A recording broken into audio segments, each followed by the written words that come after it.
Hello everybody, how are you all doing? Welcome back to City Unplugged, your very own Man City fan channel. It's the time for the Club World Cup final versus Fluminense. I think Fluminense is managed by Fernando Diniz, and it won't be an easy game. It'll definitely not be a straightforward game like it was against Urawa Reds or something like that. Fluminense are a very good side. They have Andre in the midfield, and they have other good players as well. So it will definitely not be an easy game. It will be difficult. The game will be difficult for sure. The interesting thing here will be the tactics because the playing style of Pep Guardiola and Fernando Diniz are actually quite contrasting, quite opposing each other. When I say opposing each other, it's not that Fluminense will park the bus and well, Marcelo is also there. Marcelo from Real Madrid, I think that's the one who is, I think, if I'm not wrong. But it's not that Fluminense will park the bus and we'll attack.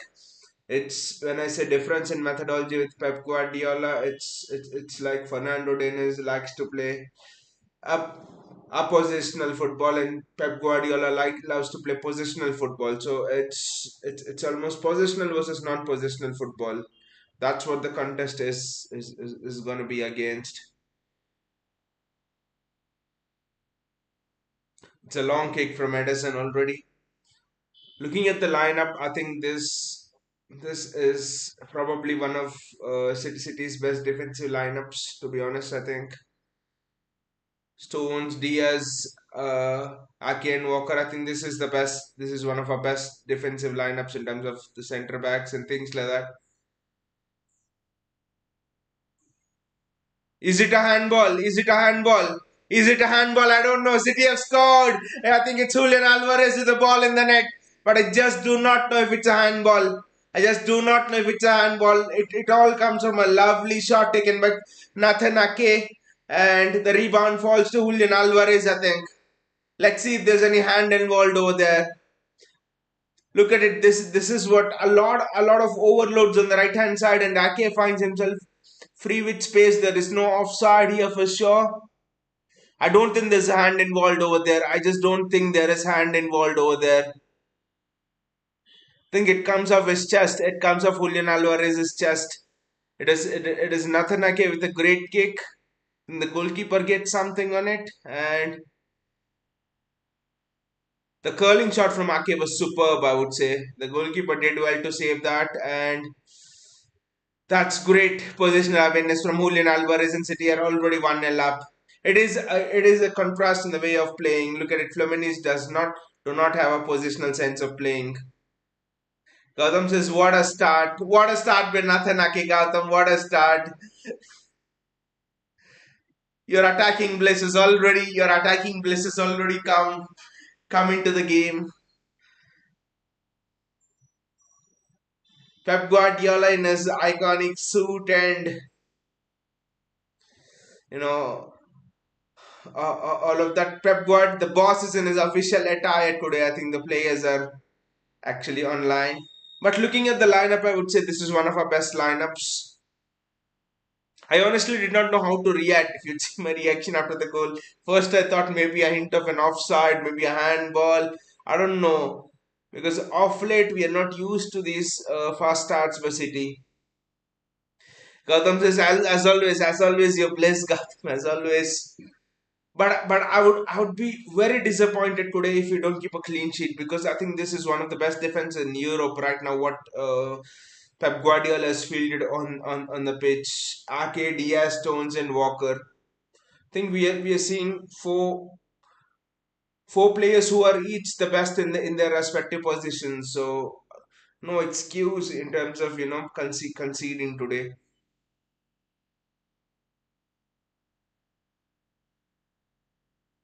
I would like City to go for the throat of Fluminense today. Go on the throat, hit me as many goals, and let us be back to form in bank. Alvarez with a great run. It's Kyle Walker. Bernardo Silva. Alvarez is free. I think he needs to utilize Julian Alvarez. Yes, Walker gives it to Alvarez. I think. The ball just wouldn't fall for someone there inside the box. But a very fast start by City, a very good start, I would say. Thank God it was not like the Urawa Reds game where the entire first half was all of us fell asleep then. This is high octane football. Look at the press of Fluminense, they're so quick and so fast. City are not committing too many men forward.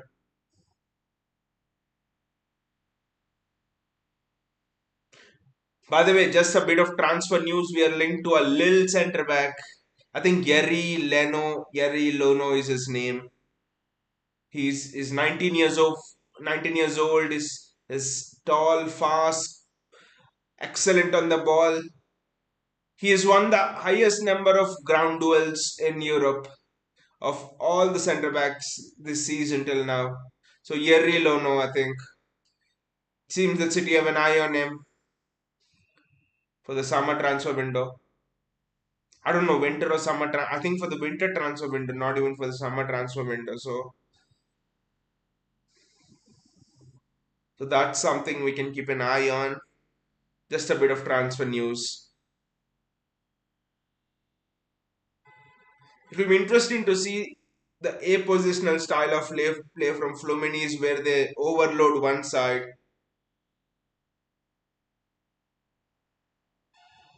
Rico Lewis.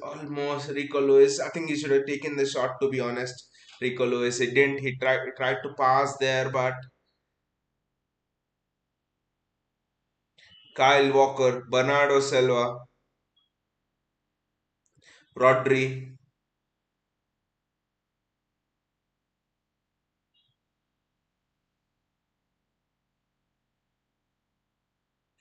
Nathan Ake. Ake is playing inverted today, a bit inverted.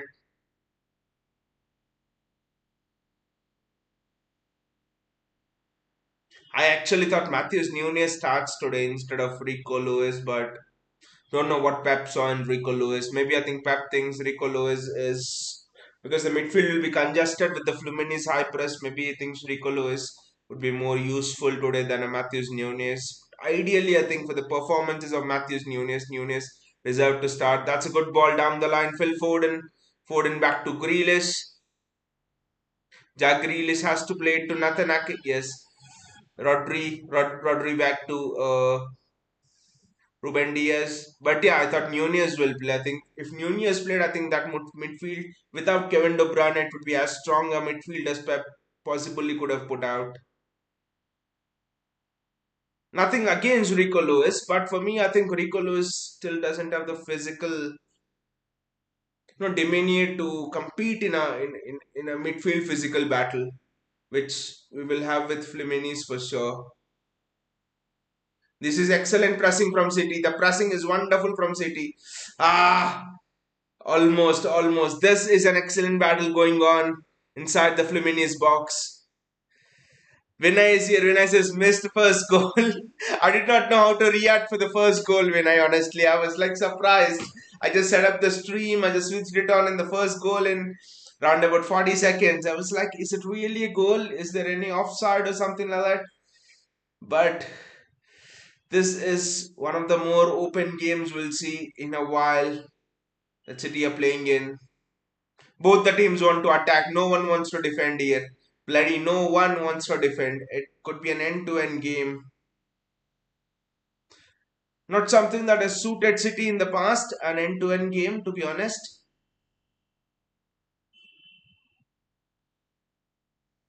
But I hope this game can help us turn a new corner for the season. I want us to smash Fluminense. Don't know if this will happen, but just for that confidence, just for that authority.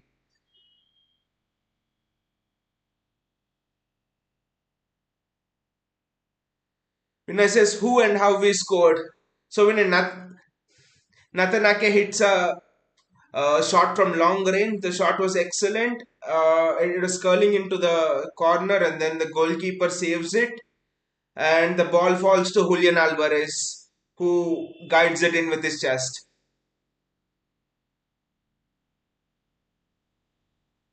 Ake's long ranger and Alvarez guides it in with his chest. I thought it was a handball from Alvarez initially, But because Alvarez also looked at the linesman and then he celebrated.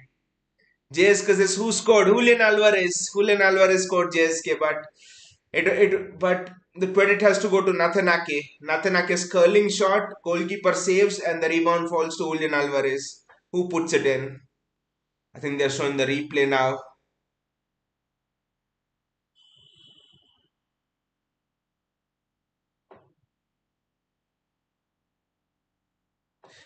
Nice chest work by Julian Alvarez. Yes, no. There's no way JSK Grealish scores. No way Grealish scores. Sport Freak is here. Come on, City. There's no way Grealish scores, JSK. There's no way. Because if Grealish scores, then I have no hope of us getting anything from the game.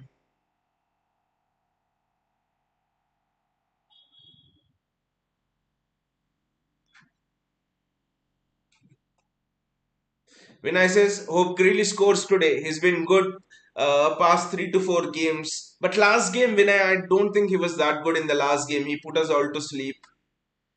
But yeah, before that 2 3 games, he was good. The Spurs game where he should have had an advantage. The Luton game, he was good in the last couple of games, to be honest. But then that's the thing. When we are seeing how Doku is playing, people do not want Jack Grealish to play. Almost Fluminense. Ha! That was a very good high press from Fluminense, and almost we gifted the ball away to them. That's a good long ball from Ederson. Today it's just long balls day. Long ball from Ederson and Julian Alvarez is off. This is the second or third time this has happened, to be honest. JSK says, I want Grealish leave at Saudi Arabia.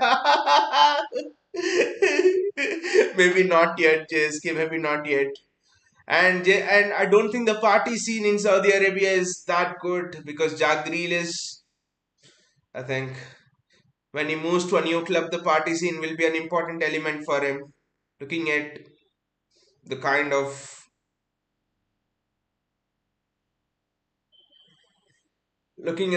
social life Jack Grealish prefers. That was a good shot, but over the goal. Sport Freaks just looking like they won.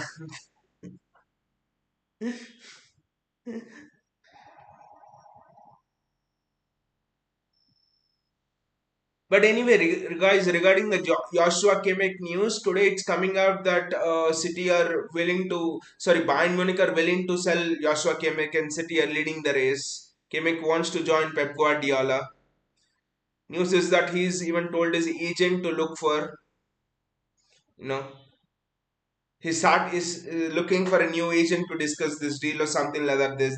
There's a news. So City are at least now leading the race for Joshua Kimmich because there were some tier 2, tier 3 sources until now telling that Kimmich might want to leave, but today Bild from Germany is reporting that Kimmich wants to leave, and Bild is generally a tier 1 magazine surrounding German football and Bayern Munich and stuff.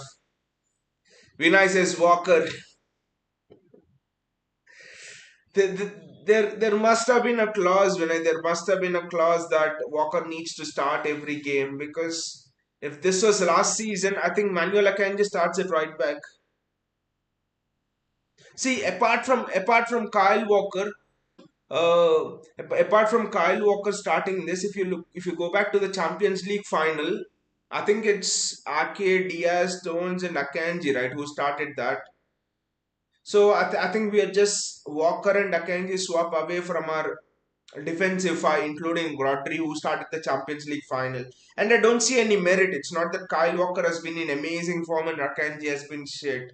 I think if Pep picks the team on merit, which he did for most part, apart from Kyle Walker, I actually think that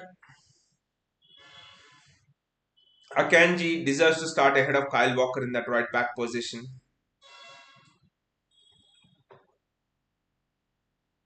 Gautam says Kimmich is the answer of who after Rodri. I don't necessarily think Kimmich Is the backup for Rodri or the replacement for Rodri? Yes, Kimmich can play in that Rodri position, but I'm a bit surprised by this. I'm not surprised by this, but I'm just thinking, where do we play Kimmich? Kimmich is not your. I don't think Kimmich is your typical box to box uh, player, I don't think he's that. So where do you play Kimmich? That is the question. The best position for Kimmich, as Gautam said, is that Rodri position, for example. So, but I don't know. I think maybe.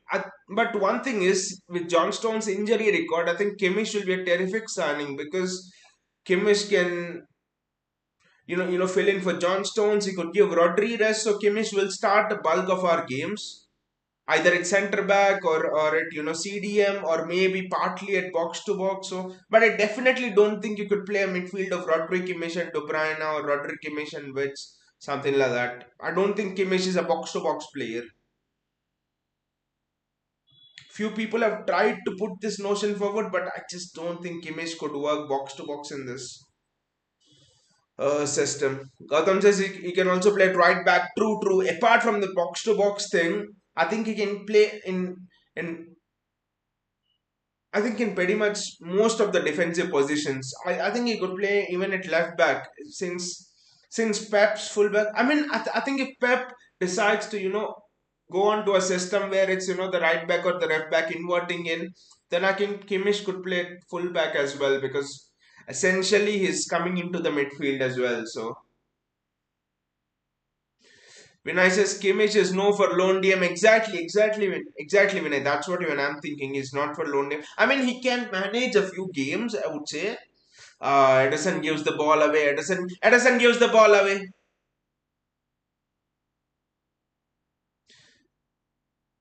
Ah, JSK, come out with your rant. Ederson has almost. JSK, come out with your rant. Ederson has almost.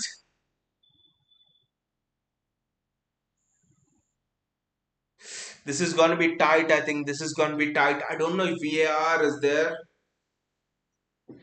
I think this is going to be tight. I don't know if VR is there, to be honest, but I don't think there is VR. But thing was, the offside was tight. I don't know what Edison was doing there. Such a shitty pass, such a stupid pass. Edison just lost his focus. Exactly, exactly, Edison. I don't know if there is VAR, but the offside was very close there. The offside was very close. But yeah, Gautam, coming to that point, Kimmich, I mean, lone DM, I do not think Kimmich can play, but he can potentially cover occasionally, like a Gundogan does. He could cover. I think the thing with Kimmich is Kimmich could play anywhere in the back five. I would say he could play anywhere in the back five, both the center back positions, the right back, left back, and things like that. I think.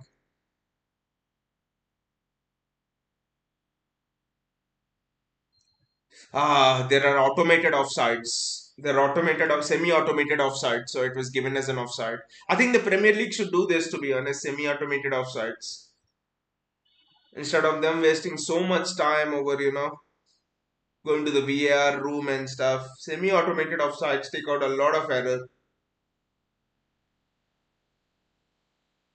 I actually think Joa Palinha is someone who's been linked with us in this winter transfer window if Calvin Phillips goes. And I think Calvin Phillips is going for sure, because Euros are coming up and Calvin Phillips will not just stay like this. He knows he needs to get back to playing time if he has to start for England.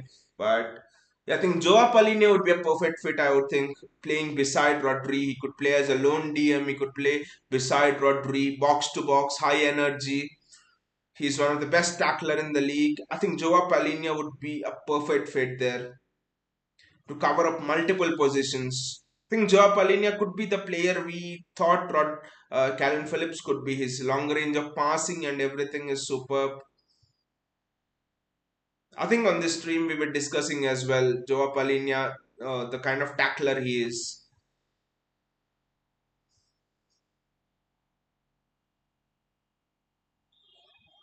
And also a little centre back. I know I think I said this at the start of the stream, but Yerry Leno, I think is his name. He's a young centre back from Lille, 19 years old. City is looking at him as well for the upcoming winter transfer window.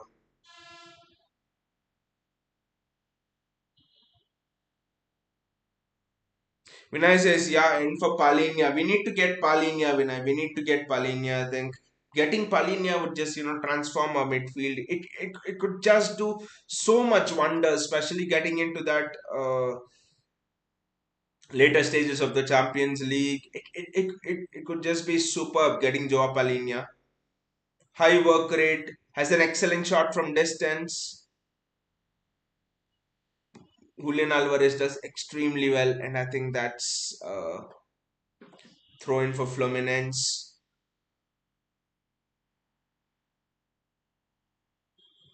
Wow, these guys I think just do not want to defend Fluminense. This game is like a basketball game, end to end, end to end. There's no structure as well. I think this is where modern football is going. To be honest, I think there's no. If you look at Fluminense play, there is no positional structure. There's no defensive structure. It's like street football. I've actually heard this about Michel, the Girona manager, where he's just playing street football with three number tens and stuff.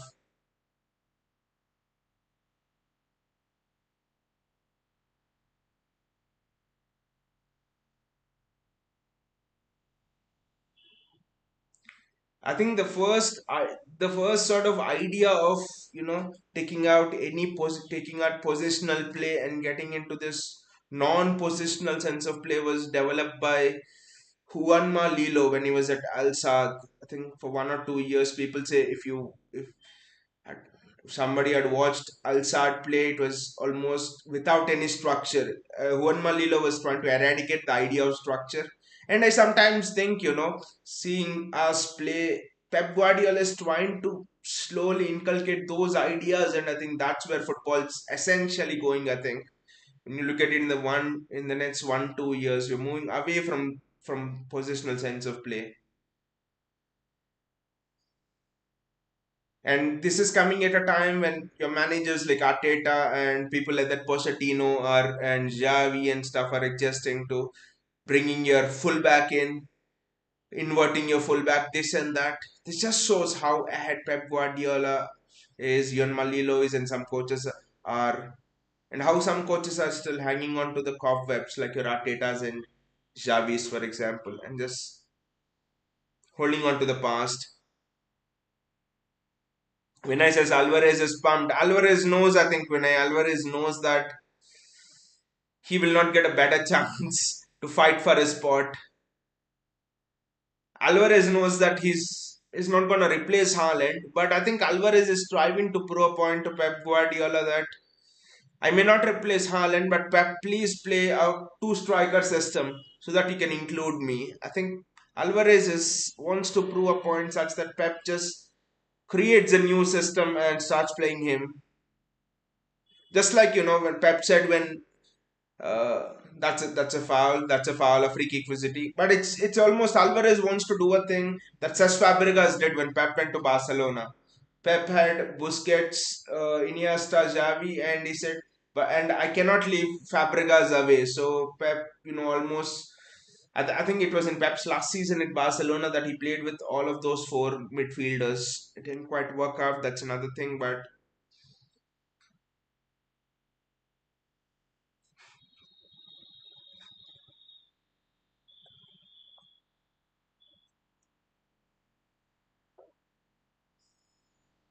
I think Julian Alvarez with the free kick.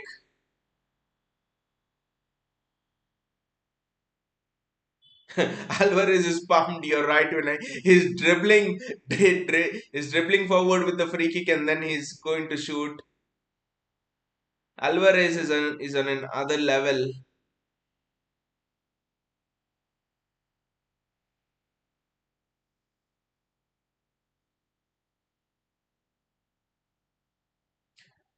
I'm just a bit surprised today that Nunez didn't start.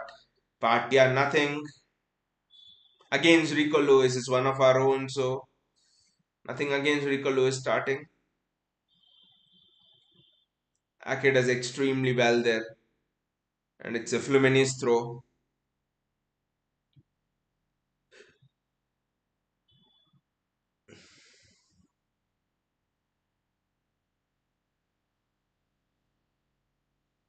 Now that I think now that we have taken time away from the Premier League, and I was sort of reflecting on this a bit, and I'm like, it's not as bad as people on social media and stuff claim. I think there are just one or two things that we need to tweak, and I think we'll be back to our best. I think the problem is seriously is the lack of physicality in midfield. I think it's the root cause of all other problems. I think once we get that thing right,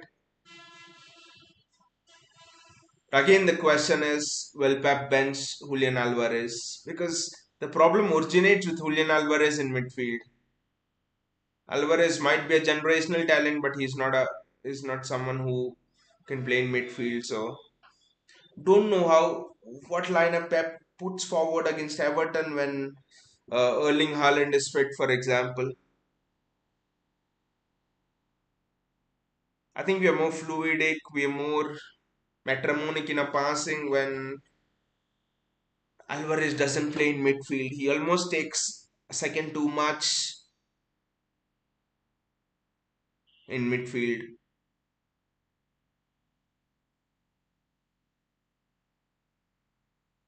When you compare David Silva to be one of the godfathers of midfield, I think Julian Alvarez is almost the opposite, is almost the antithesis of David Silva taking too much time. Nathan Ake, a great ball from Nathan Ake. Marcelo does well. Marcelo does extremely well.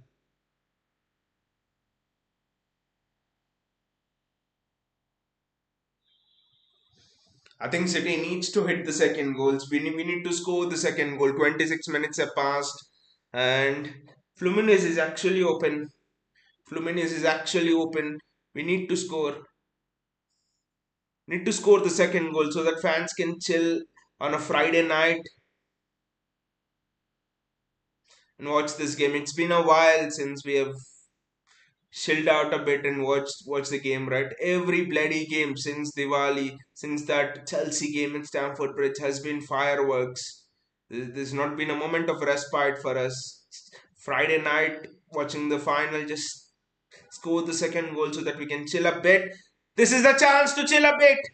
And yes, we have scored. It's 2-0. I think it's Jack Grealish with the goal. It's Will Foden actually with the goal. And we can now chill a bit Friday evening, Friday night. City 2-0 up in the 26-minute Club World Cup final. Wow. Finally some time when we can watch the match, chill, discuss things and chill a bit while watching a football match. Been a month since we have got the opportunity to chill while watching a football match. That is a great pass from Ake between the lines. Could be an own goal, I don't know. Might be an own goal, but I don't care. It's a goal nevertheless. It's a goal. Own goal, City 2-0. And there's a similarity between the first goal and this goal. Both the goals were assisted by Nathan Ake. Nathan Ake has assisted both the goals. And I think more than Julian Alvarez, I think Nathan Ake looks pumped up. He just wants to solidify that left back spot. And Nathan Ake knows by solidifying that left back spot, it will be better for someone like a Josko Gvardiol as well, because now Pep will be forced to play Josko Gvardiol on the left hand side. Sorry, on the left centre back thing.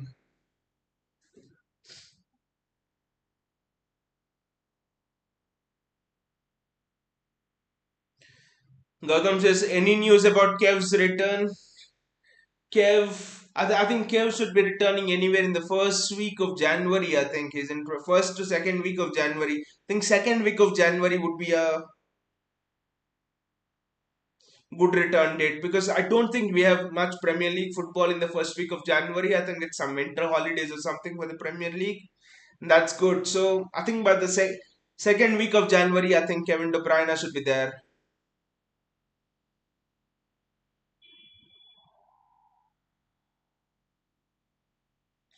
City players are enjoying themselves. It's Bernardo Silva, Bernardo Silva.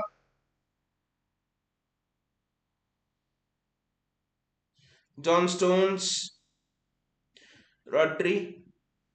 And another thing about Ruben Diaz, an interesting thing I've noticed is people criticize him about, and rightly so, about a dip in form this season. But when you notice the games in which he's made mistakes, like your Chelsea game and stuff, I think he's been played out of position. I think Ruben Diaz generally loves to play at the left centre back. I think right centre back position, but he's that's I think Ederson loves Marcelo, his Brazilian teammate. He's given a pass straight to Marcelo again. Yeah, whenever John Stones plays, I think Ruben Diaz plays as a left centre back with Stones as a right centre back, and then Stones moves into the midfield. But I think we are playing him as a right centre back, and he's actually struggling. That is not his natural position, I think. So that is something which could be, because it might not be much for us. We would think it's just a centre back, but for Ruben Diaz, I think it would mean a change in angles. Playing left centre back is different from playing right centre back. The angles and everything is so different. So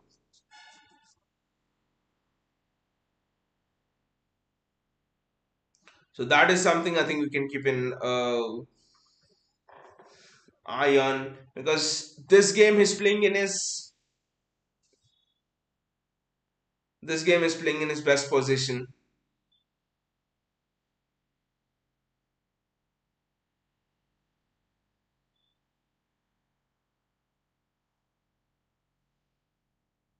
Nathan Ake has been the man of the match till now. He's been supreme. This is wonderful from Rodri. This is excellent football from City. This is wonderful football from City. This is City at their absolute best.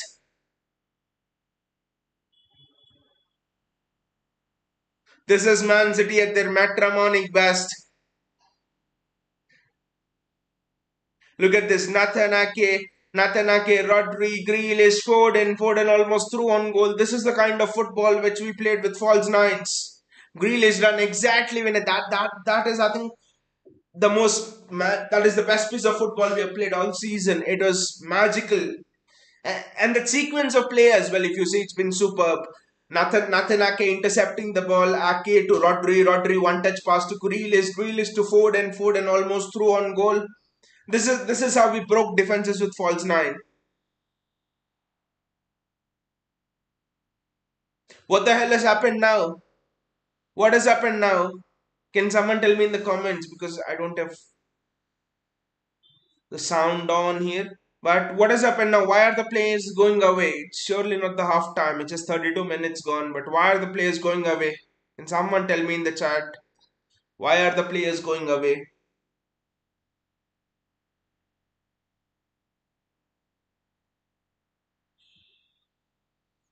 I don't know why the players are going away, but it's a water break. Okay, it's a water break. I was like, maybe there's some. It's a water break. Okay. It's a water break. Yeah, cooling break. I actually thought there could be some medical emergency in the crowd, something like that. But yeah, just forgot that it's in Saudi Arabia. And the heat is enormous there. Look at Pep. Look at Pep. The last time I've seen Pep wear this kind of a uniform, I mean, this kind of a dress, is in the Champions League final against Inter Milan, then against Manchester United when he was managing Barcelona. JSK says, what the F happened? Cooling break. JSK, cooling break. It's Pep Guardiola instruction time. Look at how Pep Guardiola is giving instructions. He seems like a man possessed. I want bloody Pep Guardiola to wear this suit and pant. I want him to wear this blazer uniform for every match. He bloody comes in some night dress, some jogger and track pants for our Premier League matches. And we do shit.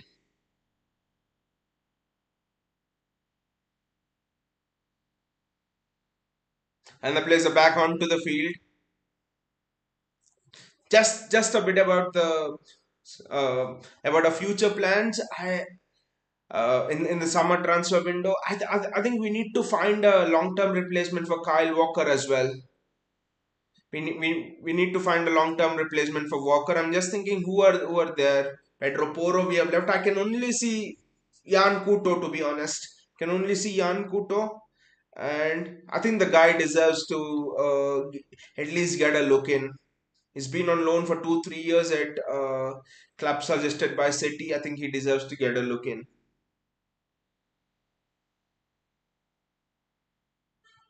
I think it's another corner. I don't know. Bayaji says, horrendous kicking by Ederson. Bench him before it's too late in PL. That is the thing, Bayaji. Criticize Carrasco. We want criticism of Ederson. Because last season when we criticized him, the real Ederson came out and he was like the best keeper for the second half of last season. Ederson is just like, I don't know what's happened to Ederson. He's just chilled. He's just relaxed. He's just a bit too relaxed, his kicking and stuff. I just don't know.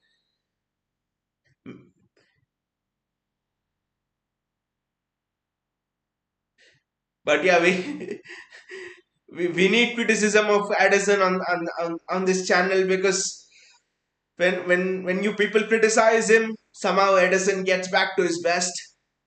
When I says Pep always possessed JSK, not bench him, sell him. Wow, JSK back. Sell him, and start Stefan Ortega. Bayaji says Kuto is ready made. What more Pep wants from him? I actually think Bayaji, the only thing is defensive awareness. I think that's the only thing with Jan Kuto. The defensive intelligence. He has all the ingredients, I must say. But with Jan Kuto, it almost reminds me of young Kyle Walker, especially when he came from Spurs to City. He had those momentary lapses in concentration, those kind of one or two things. And I think with Jan Kuto, it's almost the finished article, but it's almost like he needs that 2 3% of topping up. Just like the cake is baked, it's just like the final cream has to be put in. That's what is for Jan Kuto. And also I think with the amount of space that Kyle Walker always seems to be running into, and Kyle Walker being shit at crossing and stuff, he does not manage to take advantage of the space. I think if you can give the same space to, it's a Fluminense player running with the ball and Ederson's out, and it would have maybe cost him. But if Jan Kuto could run into the same amount of space like Walker, the crossing ability of Jan Kuto is it's almost, it is almost on the level of, I would not say Trent, but it's almost there.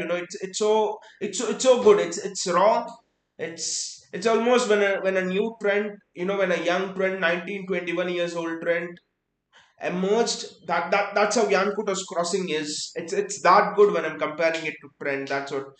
So I would be shocked if Jan Kuto doesn't at least get a look in next season. We can't find anyone better than him, to be honest. JSK says, by the way, I'm very much pro Super League.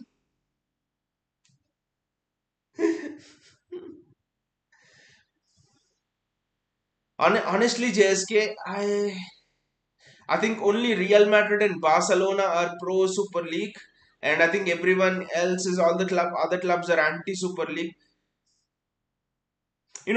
People talk about ethics, this and that, but I'll tell you what's happening here. If Barcelona and Real Madrid are were if Barcelona and Real Madrid were in the Premier League, and just for an example, United and Liverpool were in the La Liga, just for an example, I think United and Liverpool would have been pro Super League, and Barcelona, Real Madrid would have been anti Super League, because the amount of money which the EPL clubs are getting from playing in the PL itself, from Champions League, your La Liga clubs are not getting it. So that's why, and Juventus and those Italian leagues clubs are not getting it. That's why they want to form a new league, and the leagues are not as as competitive as our leagues. Okay, this year Girona has come, but pretty much in the La Liga, for example, I mean, the football is different tactically. That's a different thing. But in terms of the competition, I think it's almost ATM, Real Madrid, Barcelona always.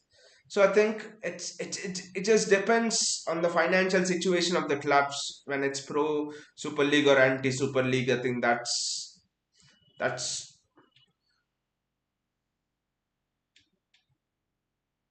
where the clubs are related to their stands. I think.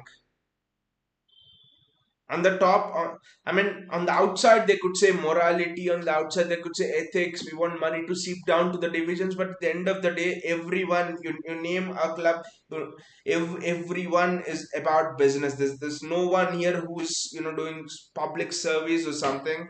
It's everyone is concerned about business, and everyone's concerned about are they making money or not. And the La Liga clubs are almost close to bankruptcy. Not maybe not Real Madrid, I don't know, but the financial situation is not good. So yeah.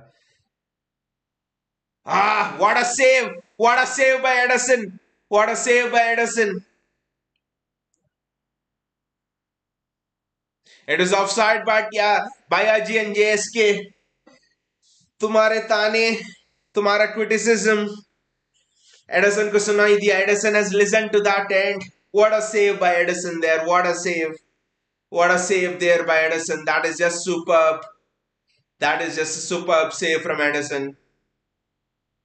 All of your criticism is reaching Ederson, guys. Every time people criticize Ederson on this channel, he just goes to a god level.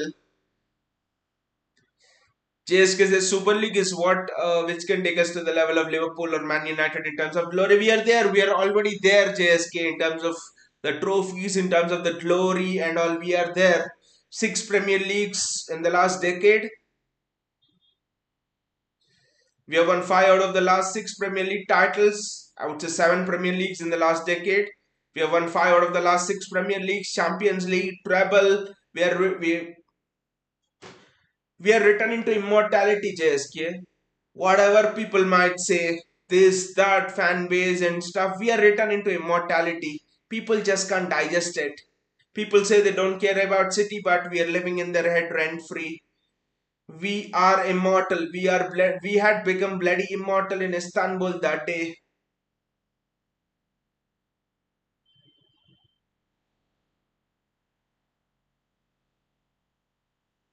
Ah, what a shot!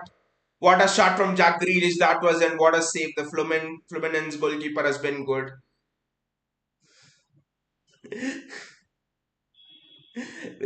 When I says Walker should be in defense, he lost the ball in 1-2.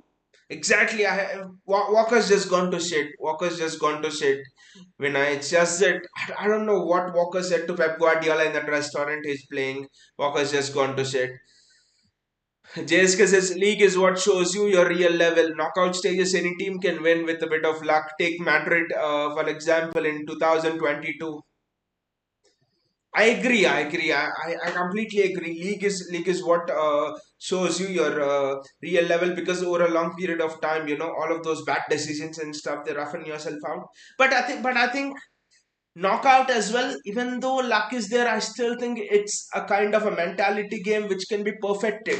Which can be perfected if you're there in those situations more amount of times. I, it's just that the more times you're in those semi-finals, finals, semi-finals, quarter-finals, finals in the Champions League, you just take destiny in your own hands. So I think knockout stages luck is there, but I think we can perfect it. We can I wouldn't say perfect it, but we can make our own luck. The more you're in those kind of situations, the more you face those kind of situations. Yes, Madrid got those late goals, but also I think it's that kind of them being in those late situations more often and knowing if we get one, we can get two, because the opponent will be under pressure and things like that. So I think in the Champions League, the aim always should be quarterfinals, should be semi-final every bloody season. The next 5 6 seasons, every season semi-final, at least a quarterfinal for me. Anything below quarterfinals is a disaster, but I would say semi-final for the next 5 6 years, and you'll see that this club will will just develop the Champions League, the knockout stage mentality. Vinay says JSK's runs work with Ederson, work with Ederson save exactly. JSK's runs and it's a double run now. JSK and Bayaji's runs. It's a double gun cannon. It's a cannon with two barrels, ultra powerful. Both are going at Ederson, and now Ederson is like, wow, not two people, not two people this time, and he's just saved it. Bayaji says Edison heard the criticism but offside. Anyway, he didn't knew it was offside, right? So Bayaji, I think our criticism worked, and at least we have woken Edison up. At least we have woken Edison up with from his sleep. JSK says, and UCL is ruining football. It's time for Super League to take up. In a way, JSK partially, I think the new format which UCL has come up with next season, it's not as different as from the Super League. So, like I said again, at the end of the day, it's just based on money, greed, and stuff for all those higher ups who are running it, especially the UEFA. And UEFA is not clean. Let me get you that UEFA is not clean. Rodri with the ball. Rodri to Nathanake. Nathanake. Jack Grealish. Jack Grealish. Jack, there's a pass available to Rodri. Ake's been fantastic. Ake to Jack Grealish. Grealish to Rodri. Rodri back to Grealish. Grealish, there's some space there. Grealish to Stones. Stones has done this wonderfully well. Kyle Walker, as usual, slowing the play down. As useless as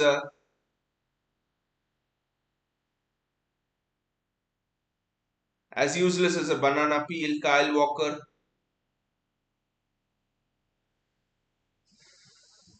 When I says I'm in the middle opinion on ESL because UEFA PL tried to screw us.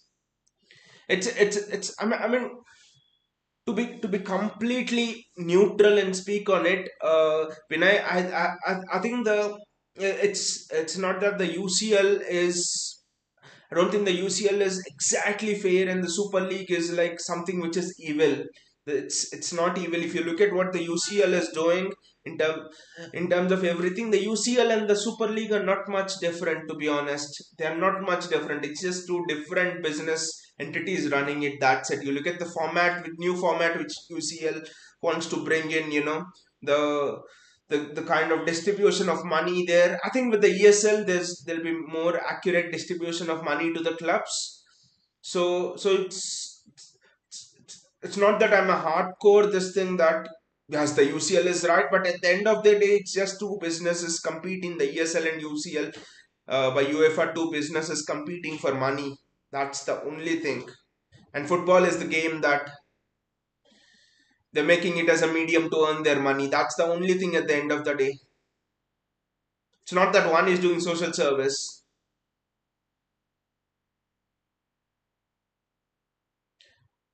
Bayaji says, who will be the third player in CL midfield besides Rodri and KDB? That is the $1,000,000 question, Bayaji. That is the $1,000,000 question. Do you have any? That's an interesting question actually. Do you have any suggestions, Bayaji, and others as well? Who will be the third player in the CL midfield besides Rodri and KDB? I was actually thinking about it, and it's half time and it's 2-0. For me, I think it's Matthews Nunez. Matthews Nunez has to be the third player in that CL midfield. But in the winter transfer window, if Calvin Phillips goes, there is going to be a new midfielder who's going to come in. And the suggestions are that Joao Palhinha is that new midfielder who's going to come in. Lots of sources are actually telling that. Pep himself admitted that we will buy a new player if Calvin Phillips goes. So I think Joao Palhinha is coming in. I think if Palhinha comes in, it depends who's in better form, Nunez or Palhinha. I think I I don't know. Both are different profile of players. Nunez is someone who can break the press with his ball carrying ability. He's good on the turn. Whereas Joao Palhinha for me is much more of a Fernandino kind of a player. He's excellent with his tackling and stuff. So that will be interesting. Kovacic could be someone who could get a look in, and I don't think Kovacic will start in big CL games. I don't think Kova has that energy. He might come in the 75th, 80th minute to see games out. I think it has to be a swap between Nunez and Joao Palhinha. If we sign Joao Palhinha, would I know Pep started Rico Lewis in all of our Champions League games in the midfield. Would Rico Lewis be starting? I don't know. The one thing with Rico Lewis is Pep said this in the press conference. If Rico Lewis is a little bit bulked up, I think Rico Lewis would be one of the best players in the world in the midfield. I think physically teams will dominate as if Rico Lewis plays in that midfield. I think Rico Lewis is not yet ready to play in your quarterfinals or round of 16 in the CL. I think so. For me, Nunez or Joao Palhinha, if I sign Joao Palhinha. JSK says Alison Becker is what I wanted, to be honest. And I know the second player whom you wanted, JSK. Stefan Ortega is the second player whom you wanted, right? And you never wanted Ederson, right? But I know that you still want Stefan Ortega to start over Ederson.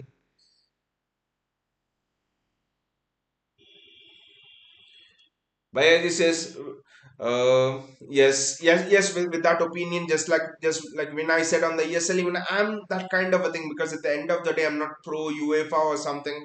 I don't think any City fan in his right mind, sense of mind would be, but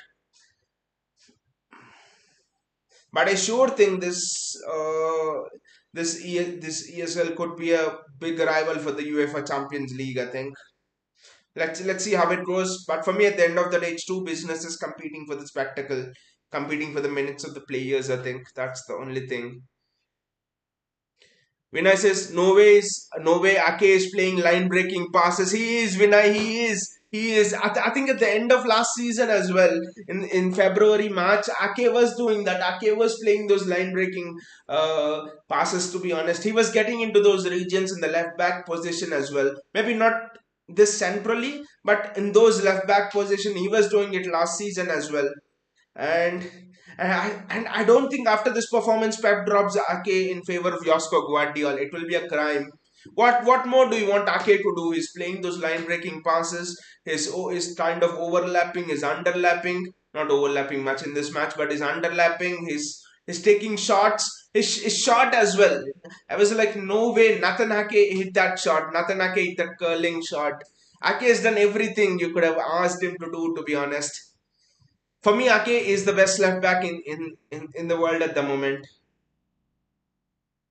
Okay, some performances have not been good, but generally, I think from last February to now, I think Ake has been the best left back in the world. I won't accept the fact of Alfonso Davis, this, that. Ake for me has been the best left back in the world. He is the best left back in the world right now.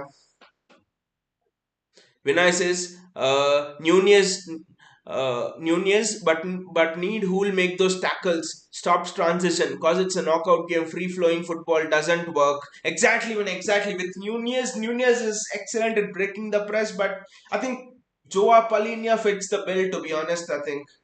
What do you guys think? But for me, I think Joao Palhinha honestly fits the bill. He's a tackling machine. I think he's one of the best tacklers. Like I think it's Vinay who mentioned that Joao Palhinha is as close to Fernandino as you can find right now in world football. So again, our fate in the league and to an extent in the Champions League, I think it depends on who we sign as Calvin Phillips' replacement. Because I don't see Rodri. I mean, I don't want to say this, but how can Rodri get through the next part of the season as well? He's been playing non-stop football for 2 years right now, right from the world, right from your Euros, from then to till now. With Euros was almost 2 years ago, I think, to till now World Cup last season. I mean, Rodri is playing non-stop football, so we'll have to sign someone in the winter transfer window, or else Rodri is just that much away from a breakdown. So we are signing someone. It just depends whom we sign, and I think the person we sign will be the third missing piece of jigsaw in the midfield. I think.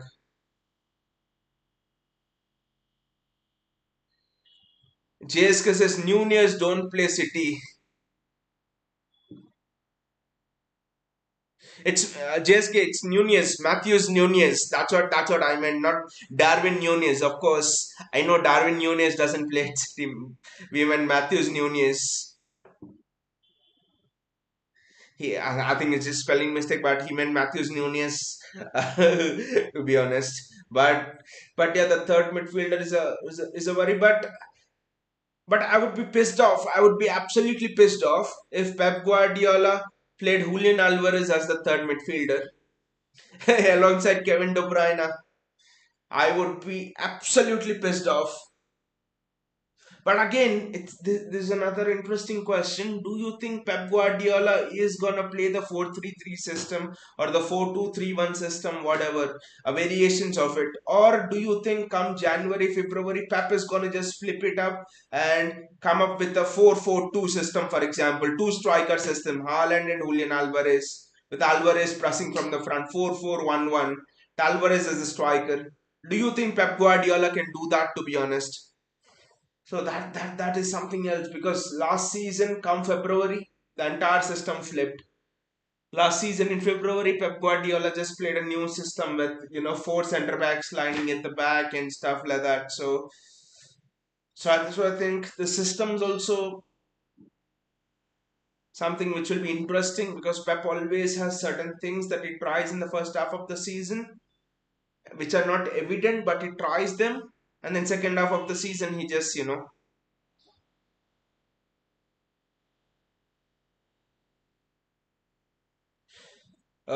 just unleashes it on the fans and all the opposition managers, and by the time the managers work out the new system, the season's done. JSK says Nunez can play a CDM. He was in the list before Calvin Phillips. I, I don't think JSK, I don't think Matthews Nunez can play as a lone CDM. I think because I know he's played there for Sporting Lisbon, but I don't think Nunez has the passing ability to play as a lone CDM. Because if you see Nunez is sometimes caught, making that wrong pass, giving the ball away. But when you're playing as a lone CDM, I just don't think you can give the ball away, to be honest. So don't think Nunez can play as a lone CDM. Think if he plays, he can play just as a box to box player. And that too in the role of running with the ball and breaking the press, to be honest. And I think Vinay is right to an extent here because if Nunez takes the ball and runs forward with the ball to try and break the press, then I think if he loses it, then teams will counterattack and Rodri will be, you know, flooded, he'll be overloaded. And that is how we are suffering. If you see right now in the Premier League, that is how we are suffering, to be honest. That is what teams are doing. But I think if we get someone on the profile of a Joao Paulinho, he'll be more like someone who's sitting beside Rodri, who's a hard tackler who can break up play and stuff. I think we need someone who could break up play because if you look at Calvin Phillips, one of his main attributes at Leeds was to break up play. He would break up play and then distribute the ball forward. I think we are looking at that profile of a forward, that profile of a midfielder. I know why Pep bought Matthews Nunes because Pep saw the foresight that more teams will come at us, and he needed someone to who could break the press for those kind of a teams. But I don't think with Nunes you can play against a top quality opposition like a Bayern Munich or a Real Madrid. I think again it's an interesting choice.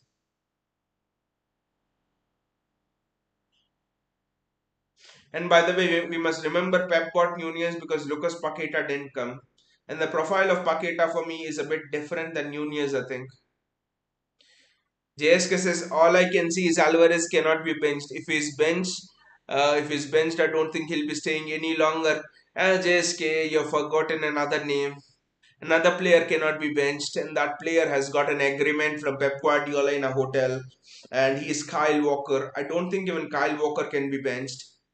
So, so Julian Alvarez cannot be benched, and Kyle Walker cannot be benched as well. But that will be interesting when De Bruyne returns. How Pep actually deals with Julian Alvarez.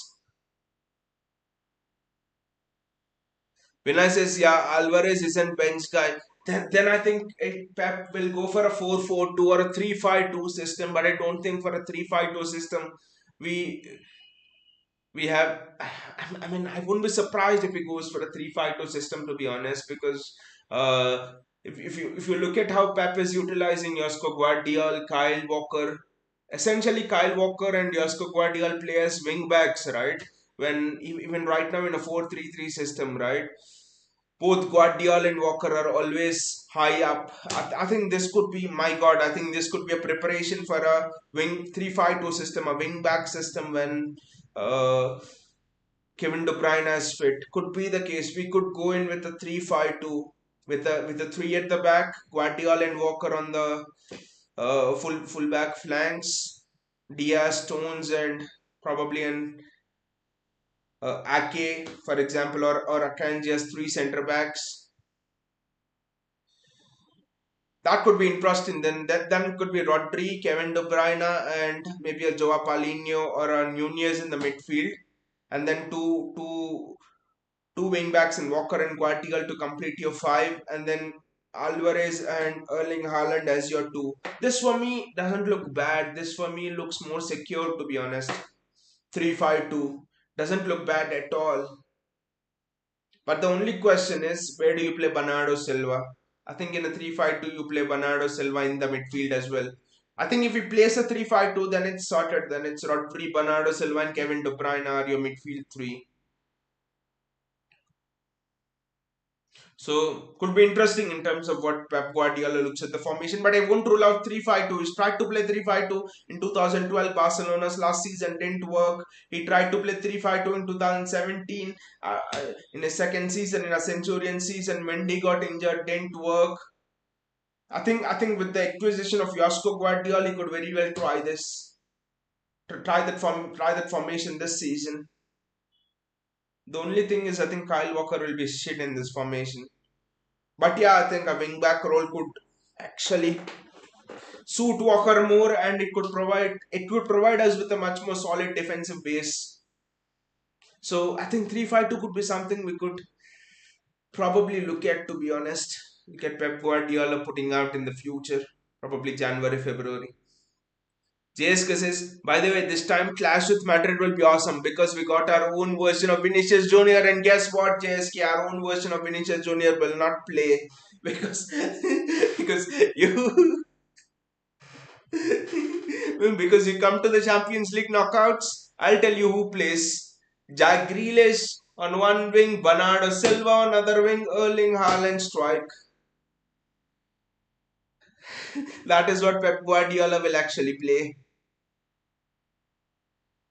Vinay says 3-5-2 is dead. Pep might actually Pep might actually renew it. Vinay, Pep might renew it. I know 3-5-2 is dead, but you never know because even a 4-2-3-1 was dead, to be honest. But Juan Malilo, Pep Guardiola, I mean, we don't exclusively play a 4-2-3-1, but in certain phases we employ a 4-2-3-1. Especially when Gundo, Rodri were there. I think last season there were certain times when City were playing a 4-2-3-1. So I think Pep Guardiola, I mean, it might not be a 3-5-2. It could be, no, for two striker system, I think 3-5-2 seems to be the only option for me. 4-4-2, and I don't think in a 4-4-2 we'll have the defense. We'll have the defense to play a 4-4-2. We do not simply have a defense to play a 4-4-2. I know 3-5-2 is dead, but if he has to play Alvarez, I think he needs to play a 3-5-2. Maybe a 3-4-1-1. JSK says, then I'm praying for Grealish getting malaria in the in the very game week. But honestly, JSK, I think if we play Doku there, it's too risky to be honest because with Vinicius Junior on that wing, for example, if you lose the ball, it's a counter attack the other way around. The reason we did so well against Madrid was there was Grealish. Whatever we might say about Grealish, but in all those Champions League games, including the final against Inter Milan, Jack Grealish did not lose a single ball. Jack Grealish was safe as a houses. Jack Grealish was just, he kept the possession so well. Jack Grealish, Bernardo Silva, that was one of the reasons why there were no counter attacks. How many times Vinicius Junior went on the counter? I think once or twice. So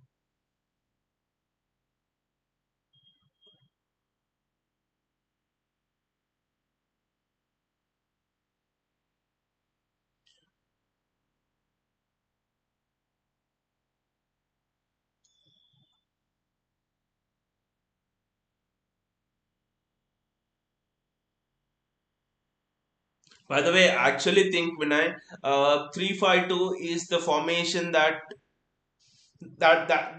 is the best antidote for you know uh, for a defender coming into the midfield because 3-5-2 then still outnumbers you even if a defender comes into the midfield. That was something which the Inter Milan coach used, to be honest, against us in the final. Inzaghi used against us in the final.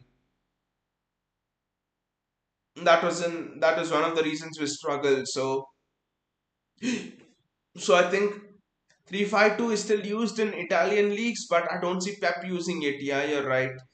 Jack Grealish. Ah, that should have been three. Bernardo Silva. Bernardo Silva. Ah, should have been three. Should have been game over. Ah, Bernardo Silva. Ah, Bernardo Silva almost making it three.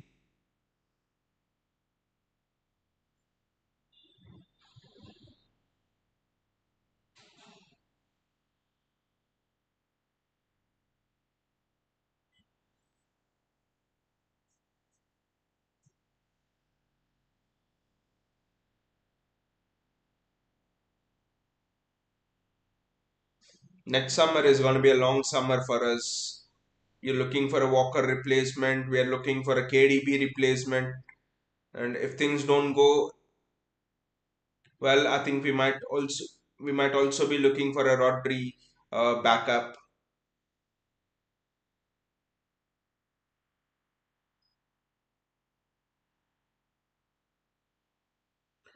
Countainia says, so does it mean that you don't see Foden playing centrally in any formation? At least not for now, Countainia. At least not for now. Foden playing centrally. I think Foden still has to. Foden has everything. He has to learn the pausa in the midfield. That's the only thing. And there was a bit of a debate among City fans, but what happened against Crystal Palace in the Premier League, 92nd minute, Foden could have recycled the ball, but he chose to and played the back pass, or he could have taken it into the corner. He tried to dribble, lost the ball. Palace went on the transition. They got a penalty. City lost 2 points in the last minute. After seeing that, a lot of City fans have finally understood what Pep Guardiola meant with that pausa thing, and Foden has to learn the pausa thing. So, and especially we were talking about Champions League knockouts here. So if it's a Champions League knockout, then I'm sorry, this season I don't see Foden playing centrally in a Champions League knockout game.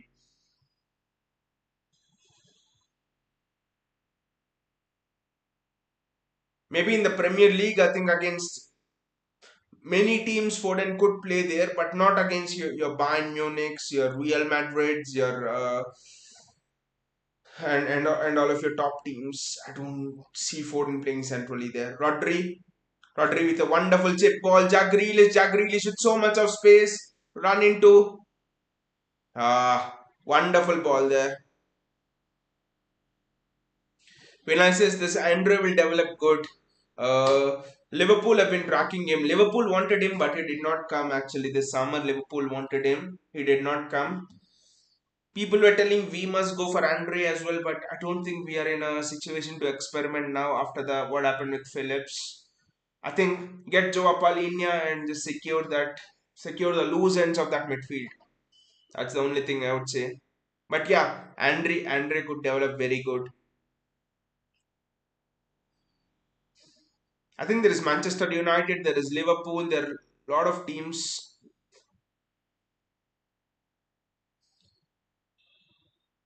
looking at Andre to be honest. I think the VR will check for that penalty appeal. Let's see Rico Lewis. I think it's a penalty. I think it's a penalty. I don't know. I thought the player caught him.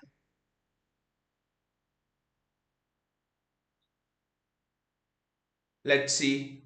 I don't know. From my first look, it's like the player caught him, but referee has decided it's not a penalty. So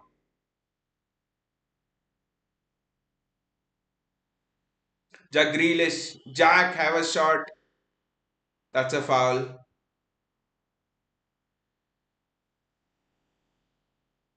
Suleiman is here. He says, "Bro, are you playing FC 24?"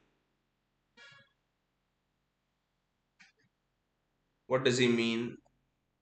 Bro, are you playing FC 24? Not the football match.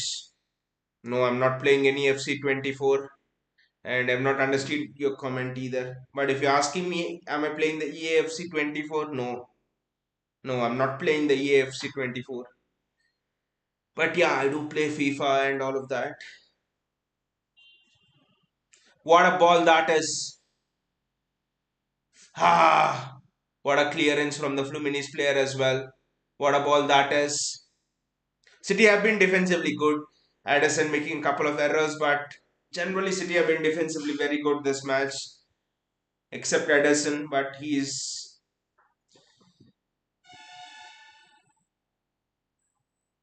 also redeemed himself with that save. They showed offside for that save of Ederson, but I didn't know where that offside was for. I don't know.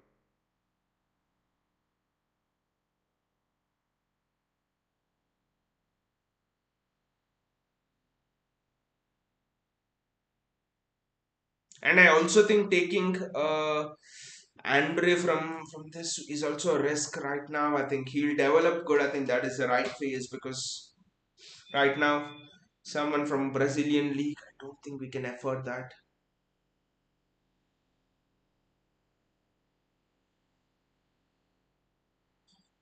Yeah, Foden playing centrally will take time. I, I guess it will take at least an year or two. And we must remember, Foden is 23. That's it. He's just 23 and is already developed so much. He's starting almost regularly at 23 years of age. So I think it's not bad if he develops into a very good central player at 24, 25. It's not bad at all. Fact still is quite young. People tend to come into their prime in the midfield in sort of at 27, 28. For example, look at this of Kevin De Bruyne. There have been exceptions, but generally, you look at Odegaard, had a great season last season of this season. Look at what's happened to Kai Havertz. You look at what's happened to quite a few other central midfield players. So I think just like being a central defender, being a midfielder as well, especially the central midfielder, it's more about experience and stuff, about dealing with certain situations. Especially, no one can tell you when to dribble and when to pass. The situation just demands.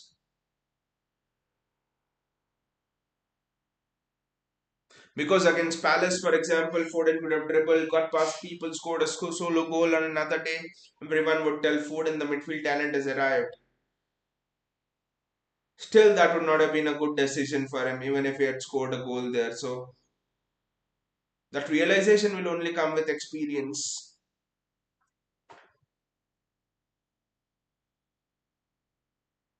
Ake has been a rock today. Ake has been a world class defender. Ake has been a Rolls Royce defender today. Ake is 11 on 10 for me today. He's been so good.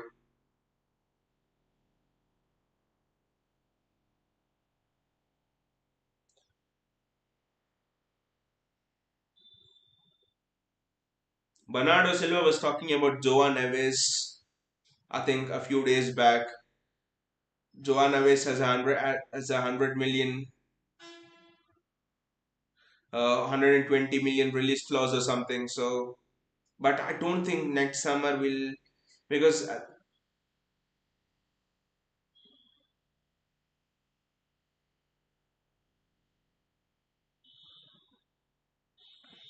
I think next summer our priority is Florian Wirtz, our priority is replacement for Walker, our priority is, maybe it seems like our priority is Joshua Kimmich.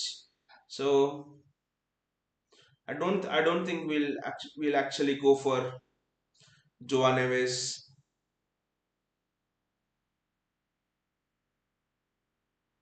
And also, I think if Kimmich is coming into this side, I think Pep Guardiola is going to extend at least for 2 more years, to be honest.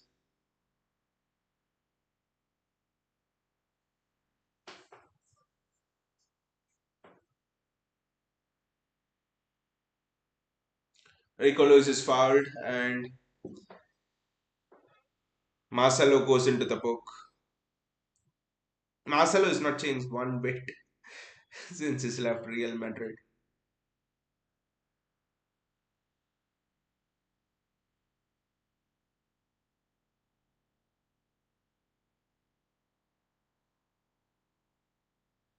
Julian Alvarez does extremely well there.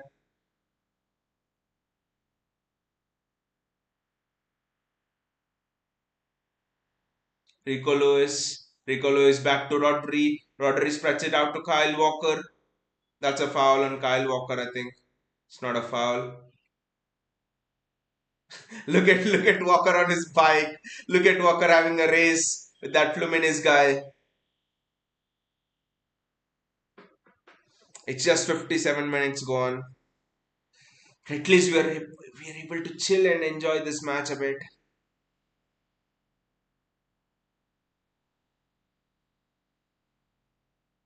That's not a foul. The referee's been good. He's allowed the match to flow. I, Pep will be disappointed with anything less than a clean sheet, to be honest, I think. We deserve a clean sheet for the way we have defended.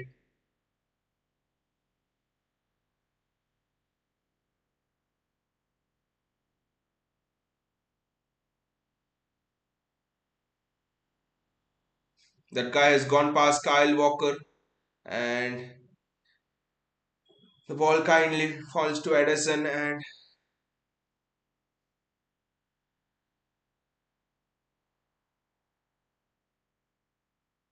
Vinay says Walker pace. Walker's ego had been hurt there, Vinay. The defender, he pushed Walker and then took the ball. So Kyle Walker decided to put in the revolutions up. But then, honestly, I think of all our defenders, Walker is has been the poorest one.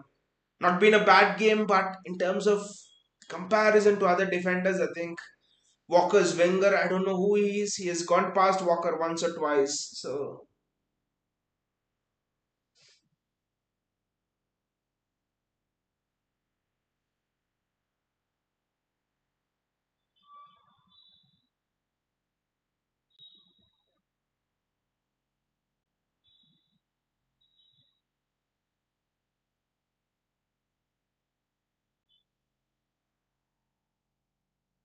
Fluminense are having a decent spell of position right now.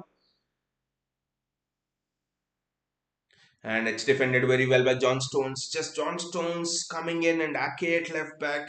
Both of them make such great amount of difference to our team. Rico Lewis has to spread it wide, has to spread it wide. I would love to see Micah Hamilton get some minutes. If only we are 3-0 up. Bernardo Silva had the chance to make it 3-0.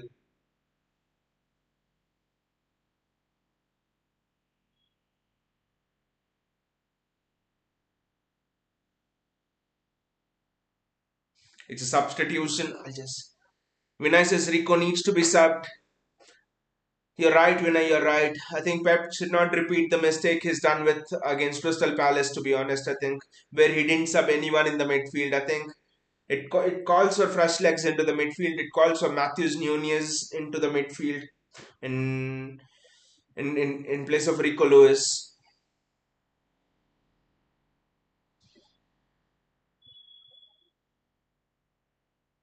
But I would say Foden's done all right. Foden's been better in this match centrally, but still, until Foden shows me that decision making, I wouldn't actually tell him that he is ready to play centrally.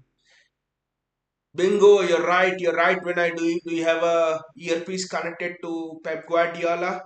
Because it's exactly what happened. Kovacic is coming on and Rico Lewis is off.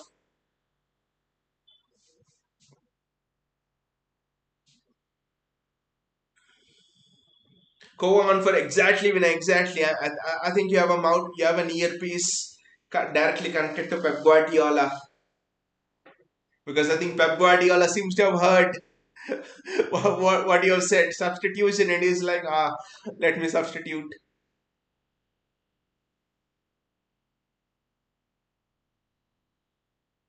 But honestly, the third midfielder could be Mateo Kovacic if Mateo Kovacic gets back to playing at full flow. Because we must remember that Mateo Kovacic is a master at beating the press. There are not many people in the world who, when Kovacic is in full form, can top Kovacic's midfield play in terms of breaking the press, avoiding the press, getting the ball through the press is one of the best at it, to be honest. So I think if Kovacic is firing, I think Kovacic could be the third midfield player. I think it could be one of the more balanced midfields. Rodri, Kovacic, and Kevin De Bruyne. To be honest, I think I know he's going through a bad patch of form now, but Mateo Kovacic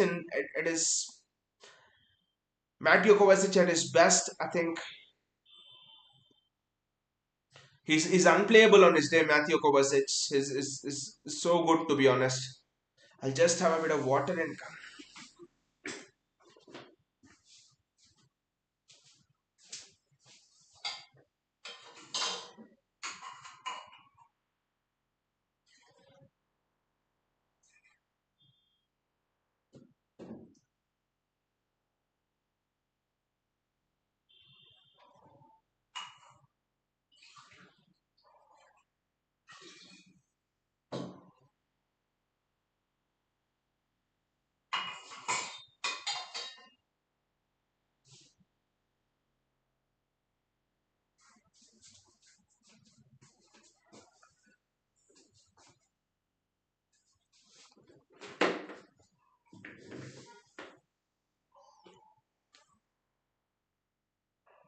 There's still a lot of time to go in this match. It's just the 62nd minute.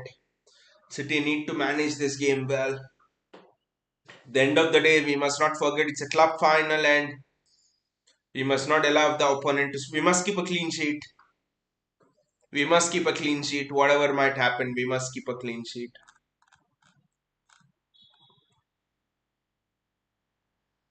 I'll be keenly watching Kovacic and what he'll be doing.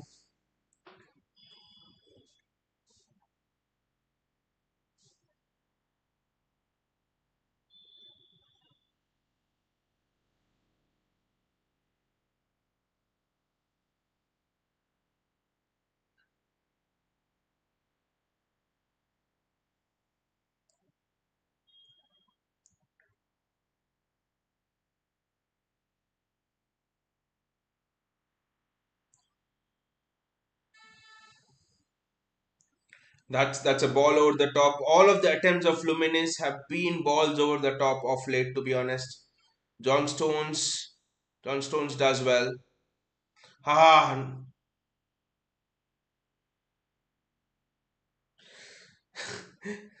I don't know who retrieves it, but someone retrieves it. But I don't know who that winger was. He just turned John Stones inside out. Just don't know who it was. But City somehow clear the danger. It's a final, and now Fluminense will play like they don't have anything to lose. So City must be careful. We must maintain the clean sheet. Nathanake 1v1. against this winger. Let us see how Nathan Ake performs. He turned John Stones inside out, but not Nathan Ake. This is why I said Nathan Ake is the best left back in the world right now. Just look at what Nathan Ake did.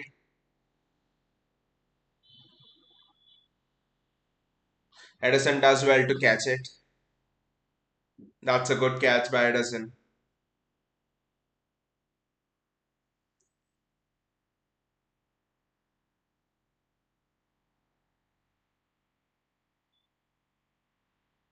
That is a wonderful head on, I think, by Mateo Kovacic, and Bernardo Silva is off.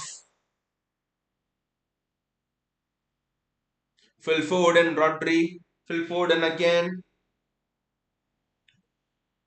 Bernardo Silva,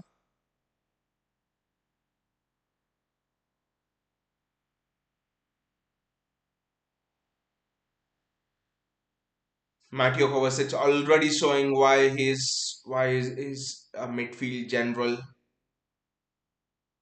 Look at it, how he's dictating the play there. Mateo Kovacic is asking for the ball. 1-2s between Rodri and Kovacic.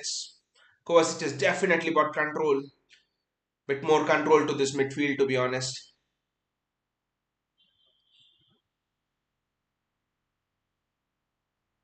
Ah, no, Nathanak has kicked it out, but a rare mistake from Ake today. He's generally been excellent.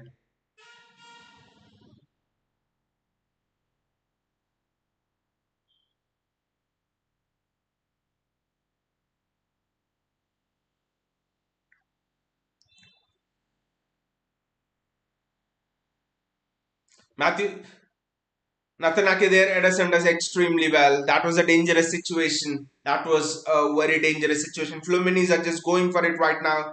They're going for the attack. It was already an end-to-end game, but now it's gone into a accelerated basketball game. It's gone on a basketball game on steroids. That's how it is, end to end, so fast. Jack Grealish, Kovacic. This is where Kovacic is useful. He he literally can dictate the tempo of the game. And to the last question, which Kamdini asked, that don't you see Foden play centrally in any formation? He has to learn how to dictate the tempo of the game. Tempo is the important word there. Look at Kovacic there, getting onto the ball again, driving forward, then coming back. Kovacic has already been immense in this 10 minutes that he's been on the pitch. Been very good. He's been everywhere.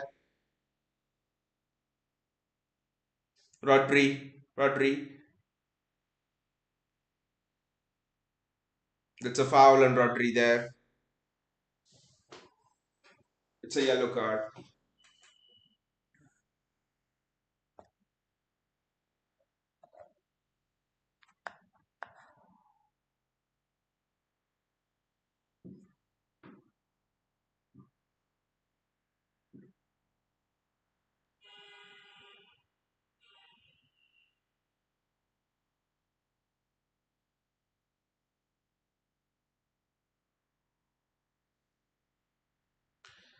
Erling Haaland and Kevin De Bruyne are there.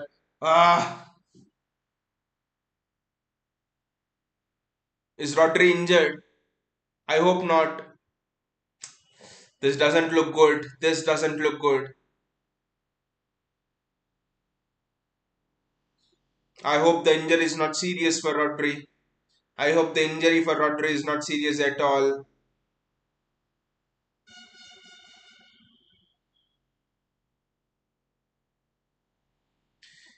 Exactly. Praying for Rodri.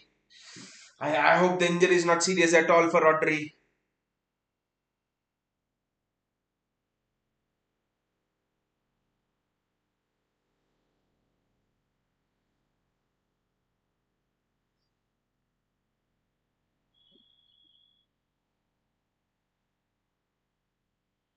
Just it's almost that our entire season will depend on what happens to Rodri here.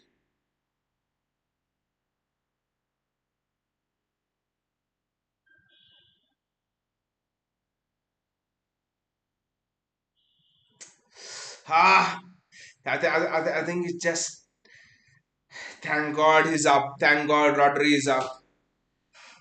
Thank God.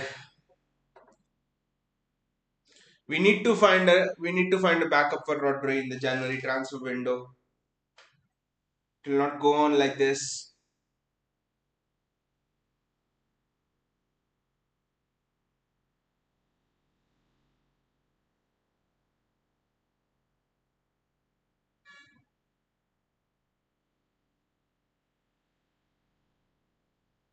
We need to find a backup for him. Otherwise, it's gonna be extremely difficult. Because if something happens to him, then our entire season is hinged on the fitness of Rodri. To be honest,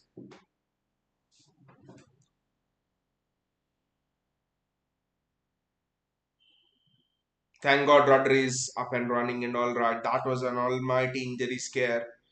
That was such a big injury scare, to be honest.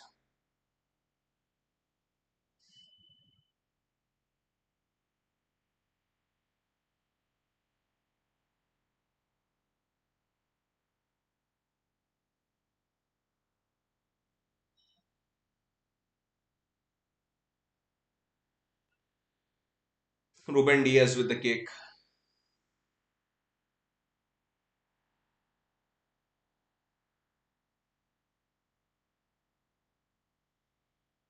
And City scored the third. And it's Phil Foden. Phil Foden with the goal. Phil Foden with the third goal. And I think it's 3-0. And this should be game, set, and match. That was a wonderful move there from Julian Alvarez. I somehow think, seeing these abilities of Julian Alvarez, I think he would be a brilliant second striker. Seeing Julian Alvarez, sometimes it almost gives me the shades of Alvaro Negredo. If you guys remember Negredo and Aguero one season, I think it was a 12-13 season or 13-14 season were just superb. Negredo was superb at giving Aguero these kind of an assist. It's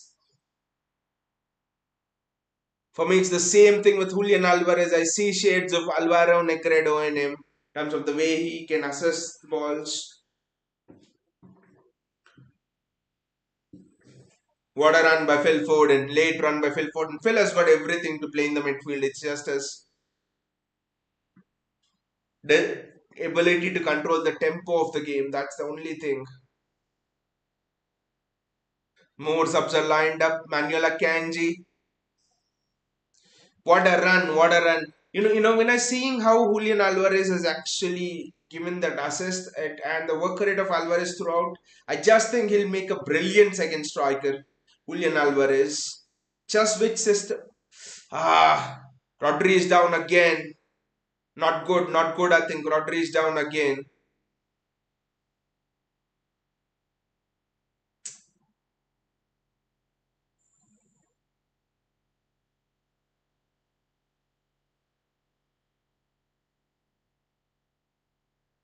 I think it's not good news for us. Rodri is down again.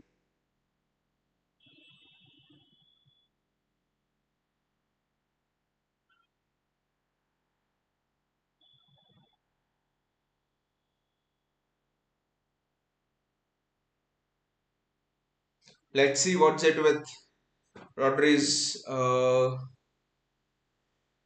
injury there. The good thing is he's able to walk. He's able to walk off. So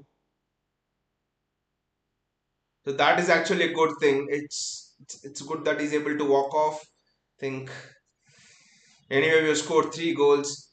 Gautam says Man City complete football in football like Saudi.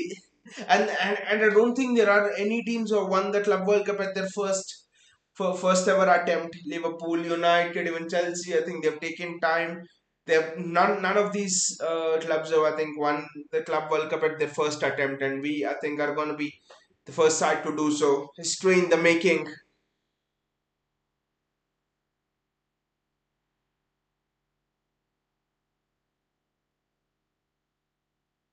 Just visualizing where we were last February, 8 points behind Arsenal, and they had a game in hand, and uh, a knockout tie against Leipzig, which was not easy in the form we were in. down 2-0 at home to Spurs. Right from there to, and 8 months, 9 months after that, where are we now? Won the treble and almost on course to win the Club World Cup. Won the Super Cup. This will be our fifth trophy of this season. Except the League Cup, we won every trophy on hand, and I don't consider the Community Shield to be a trophy, to be honest. Manuel Akanji,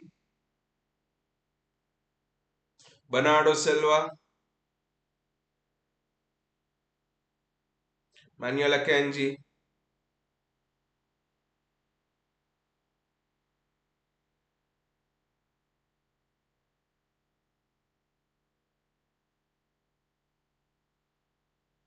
Alvarez has been insane in his pressing. Fluminense have not been able to deal with the pressing of Julian Alvarez all day long.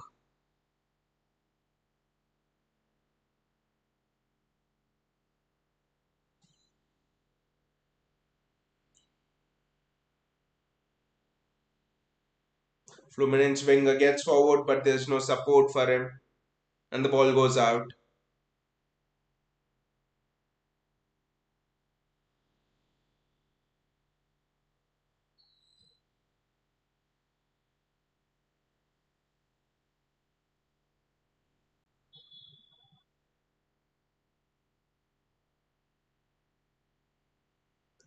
Josko Gvardiol and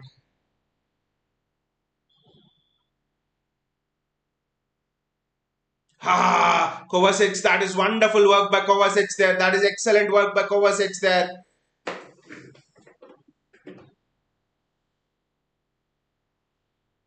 Bernardo Silva. Ah, Bernardo Silva just couldn't get it. Just couldn't get it on the inside of his. Tried an outside of the foot shot. Just couldn't get it. That could anyway been have been an offside, I think.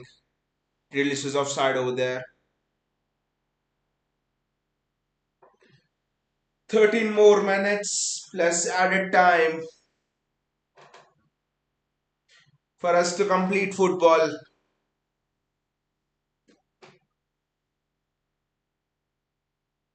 Bernardo Silva and Julian Alvarez have been excellent. It almost seems that Bernardo Silva played as second striker, Julian Alvarez at times.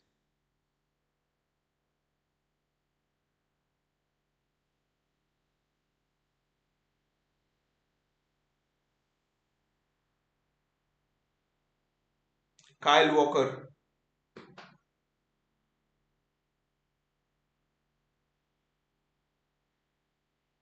Ruben Diaz,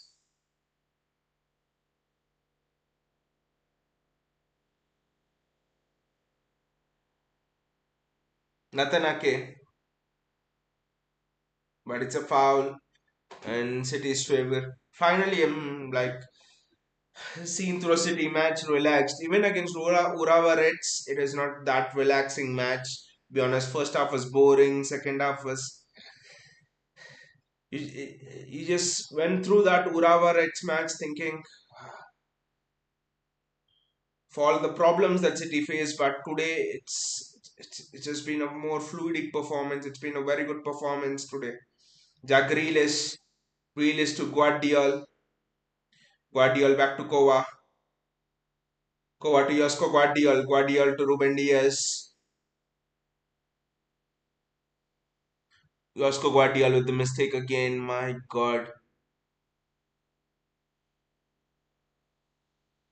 Ederson does well. Ederson does extremely well.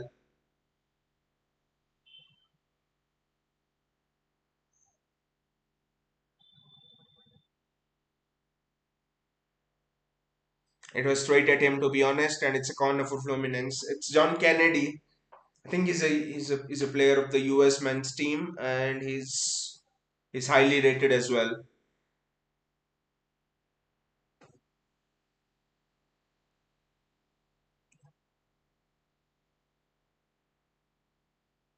Edison does well to punch it away, to be honest.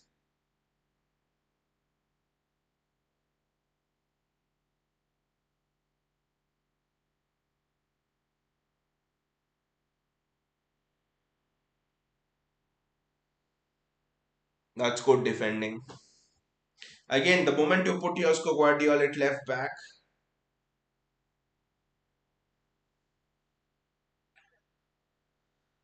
he already commits a mistake. So he's learning. I do understand it's first season under Pep. So Foden does well. Foden does well.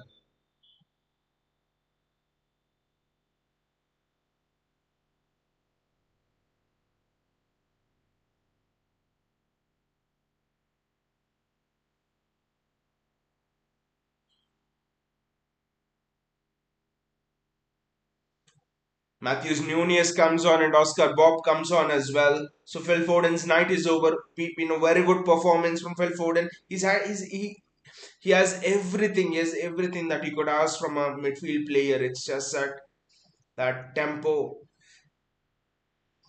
dictating stuff. Can he dictate the tempo of a game? That's the only question you always have when you look at Phil Foden.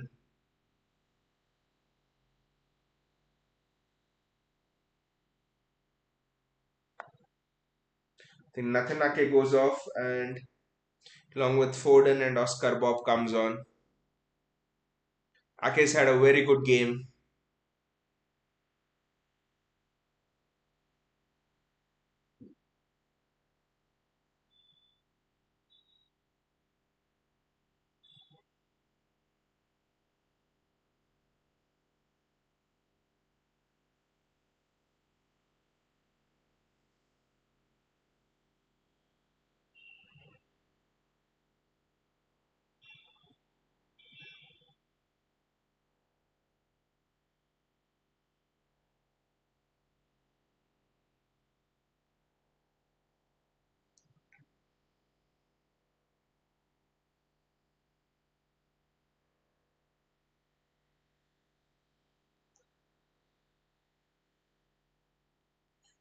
Fluminense in a way have played well, but it's just that the quality is just shown. They played bravely, they played courageously. Have to give it to them, to be honest, in that sense. But apart from that, it's been City have been very good in terms of the tactics. Pep has got this tactically spot on.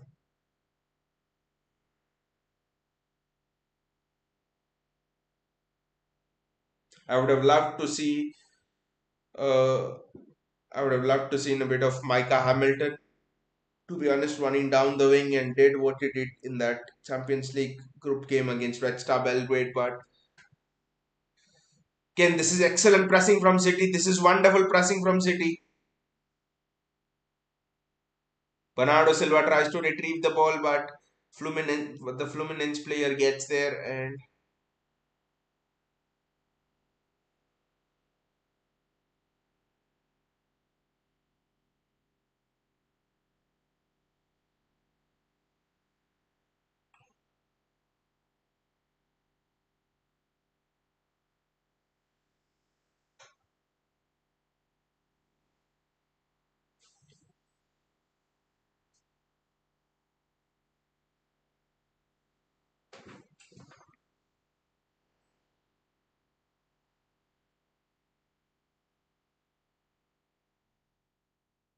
City get the ball back. Matthews Nunes. Ah, that's a foul on Matthews Nunes. Nunes is down. I just hope he's not injured now.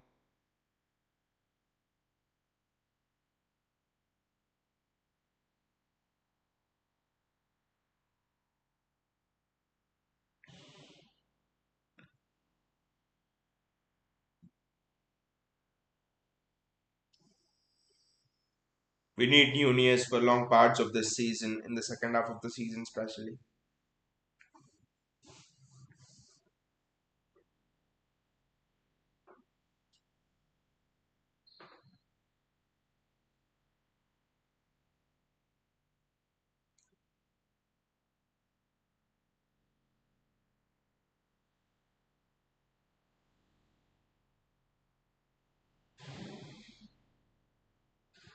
Yes. Thank God Nunez is not injured. The Rodri one was the more worrying one for me, but I think after this match we have a tough trip to Goodison on 28th, and after that I don't think we have a match for 1 or 2 weeks. So it's gonna be a bit of a long winter break for us to celebrate this FIFA Club World Cup. But Manuela Kenji,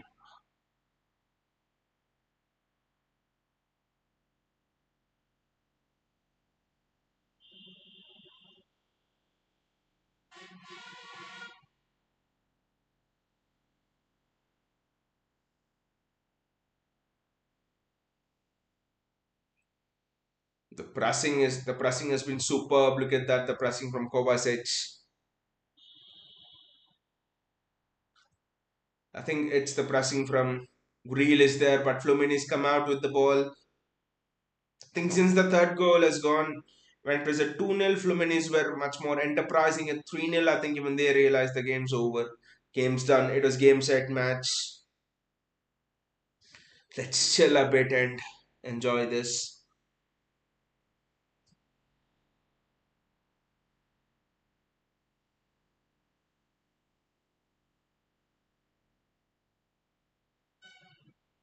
Mateo Kovacic on the ball.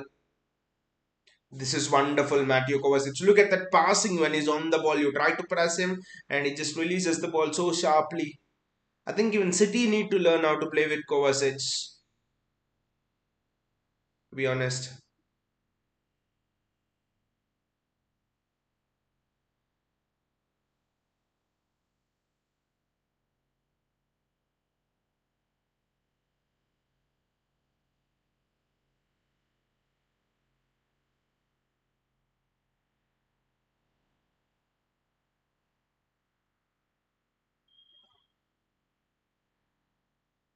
This is wonderful 1-2, and Manuel Akanji should have done better there with the ball, should have released it faster.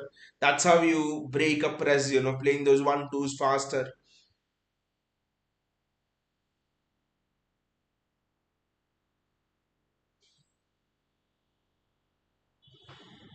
Kyle Walker with the throw in.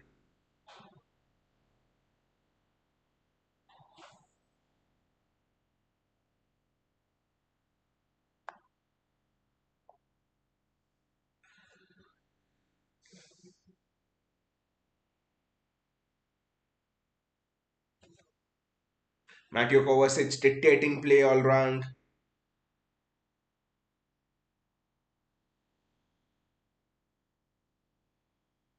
That is a wonderful ball there, and look at the off the ball running from Matthews Nunez. Off the ball running is so important when you want to break a press. And what a finish! What a finish! That is from Julian Alvarez. Julian Alvarez is surely on fire. In 2 goals and an assist today. What a match Julian Alvarez is having, to be honest. Wow, Julian Alvarez, 2 goals and an assist. What a player. Wow, look at the finish. That is the finish of a striker. It almost seemed he never seems to have that much time in the midfield, but inside the box, it almost seemed that even the time stopped for Julian Alvarez over there. Wow.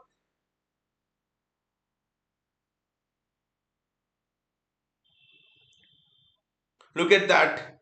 The way he takes the ball inside on the instep and then finishes it across. Not an easy finish by any means. Wow, Julian Alvarez. What a talent he is, what a striker. I think Pep needs to think long and hard about playing a 4-4-2 system now. I mean, sorry, a two striker system, whatever it is. You're just wasting Alvarez talent playing him in midfield. This is what Julian Alvarez can do. And why did it all come about? It all came about because of the off the ball running of Matthews Nunez, and that is what is needed to break the press. Fast 1-2s and off the ball running. Kovacic and Nunez in that phase of play showed you how you can break the press. Bernardo Silva,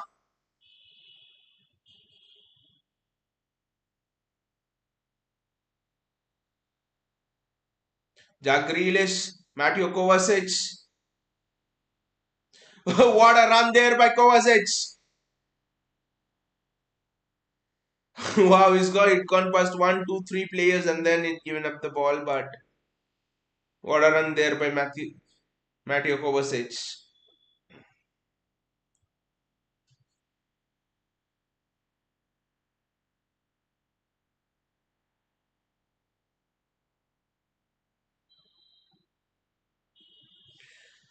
City have been exceptional in carrying out the game plan today. Especially my best bits were that previous goal where Matthews Nunes made that off the ball run. Before that, Kovacic played a 1-2 to escape the press. Then Nunes played up the off the ball run, and then which created space to pass the ball to.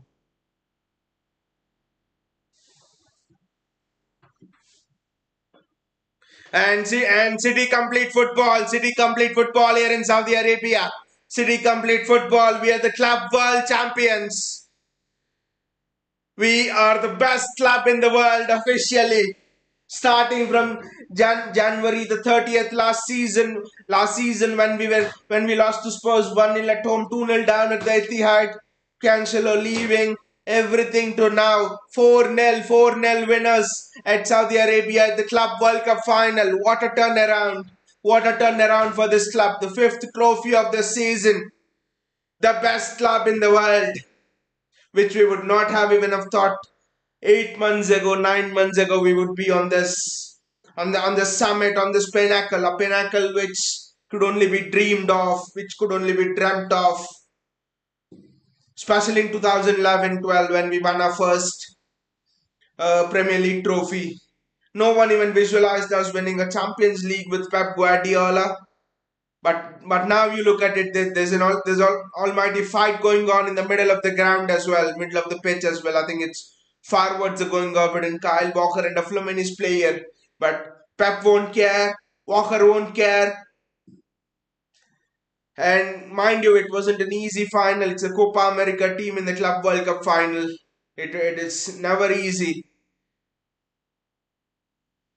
Vinay says, man, Rodri could be ACL. I think it's not ACL because if it's an ACL, I don't think he can walk.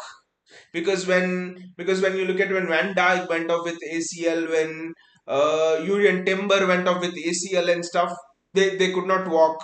So I think Rodri was walking well even after the injury. He continued playing for 2 3 minutes. So I think the best thing is Rodri walked off the pitch. So I think it's not an ACL. It's just a knock or something. I do not think it's an ACL because Rodri was walking off the pitch, and even now in the celebrations, I think Rodri is there walking onto the ground and stuff. Look at it. Rodri is able to stand.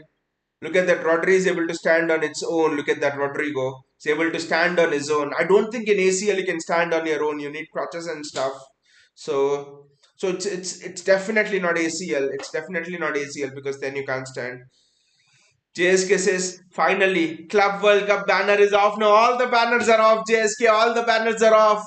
Every bloody banner is off. Every bloody banner is off now. UEFA Super Club, UEFA Super Cup, Club World Cup, Treble, you name it. The only thing is Arsenal fans will say invincible, but my thing is well you can be invincible. You can draw 38 matches in a row and then you can be relegated. Invincible is not something. It's not a trophy. Invincible is not a trophy, and when it's not a trophy, that is the thing which Spurs and Arsenal fans both talk of. So I don't care about the invincible tag.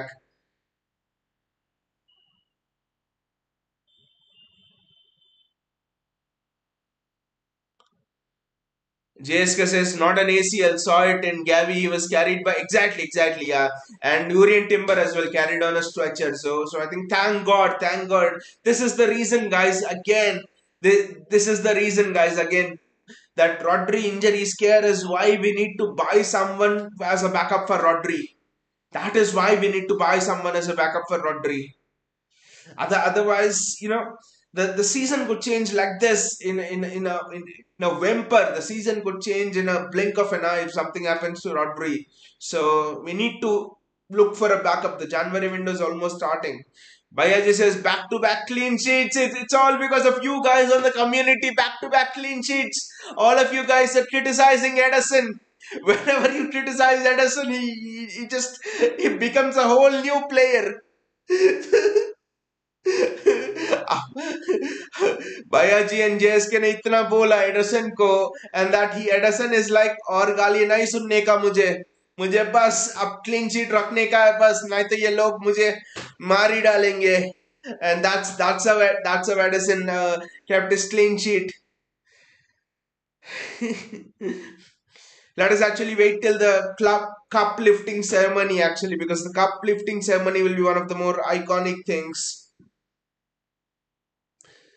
Vinay says Rodri looks fine. Thank God, thank God. That would put a dampener. That's what. When you said ACL first, Vinay, I was just checking for if Rodri is onto the ground, is he meeting with people and is he congratulating them and all that? And yes, he was. I'm like, because that is a game changer, potential game changer. If Rodri is there, we might as well go straight to Abu Dhabi from here and relax on a vacation and forfeit the Everton game.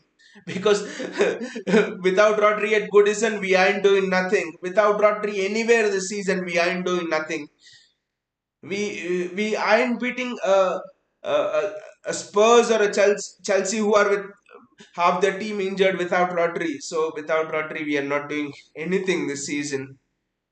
By the way, for everyone who said Reece James could be, when I was the one who maybe thought Reece James could be the Walker, could be a Walker replacement next season. He's injured for another 4 months.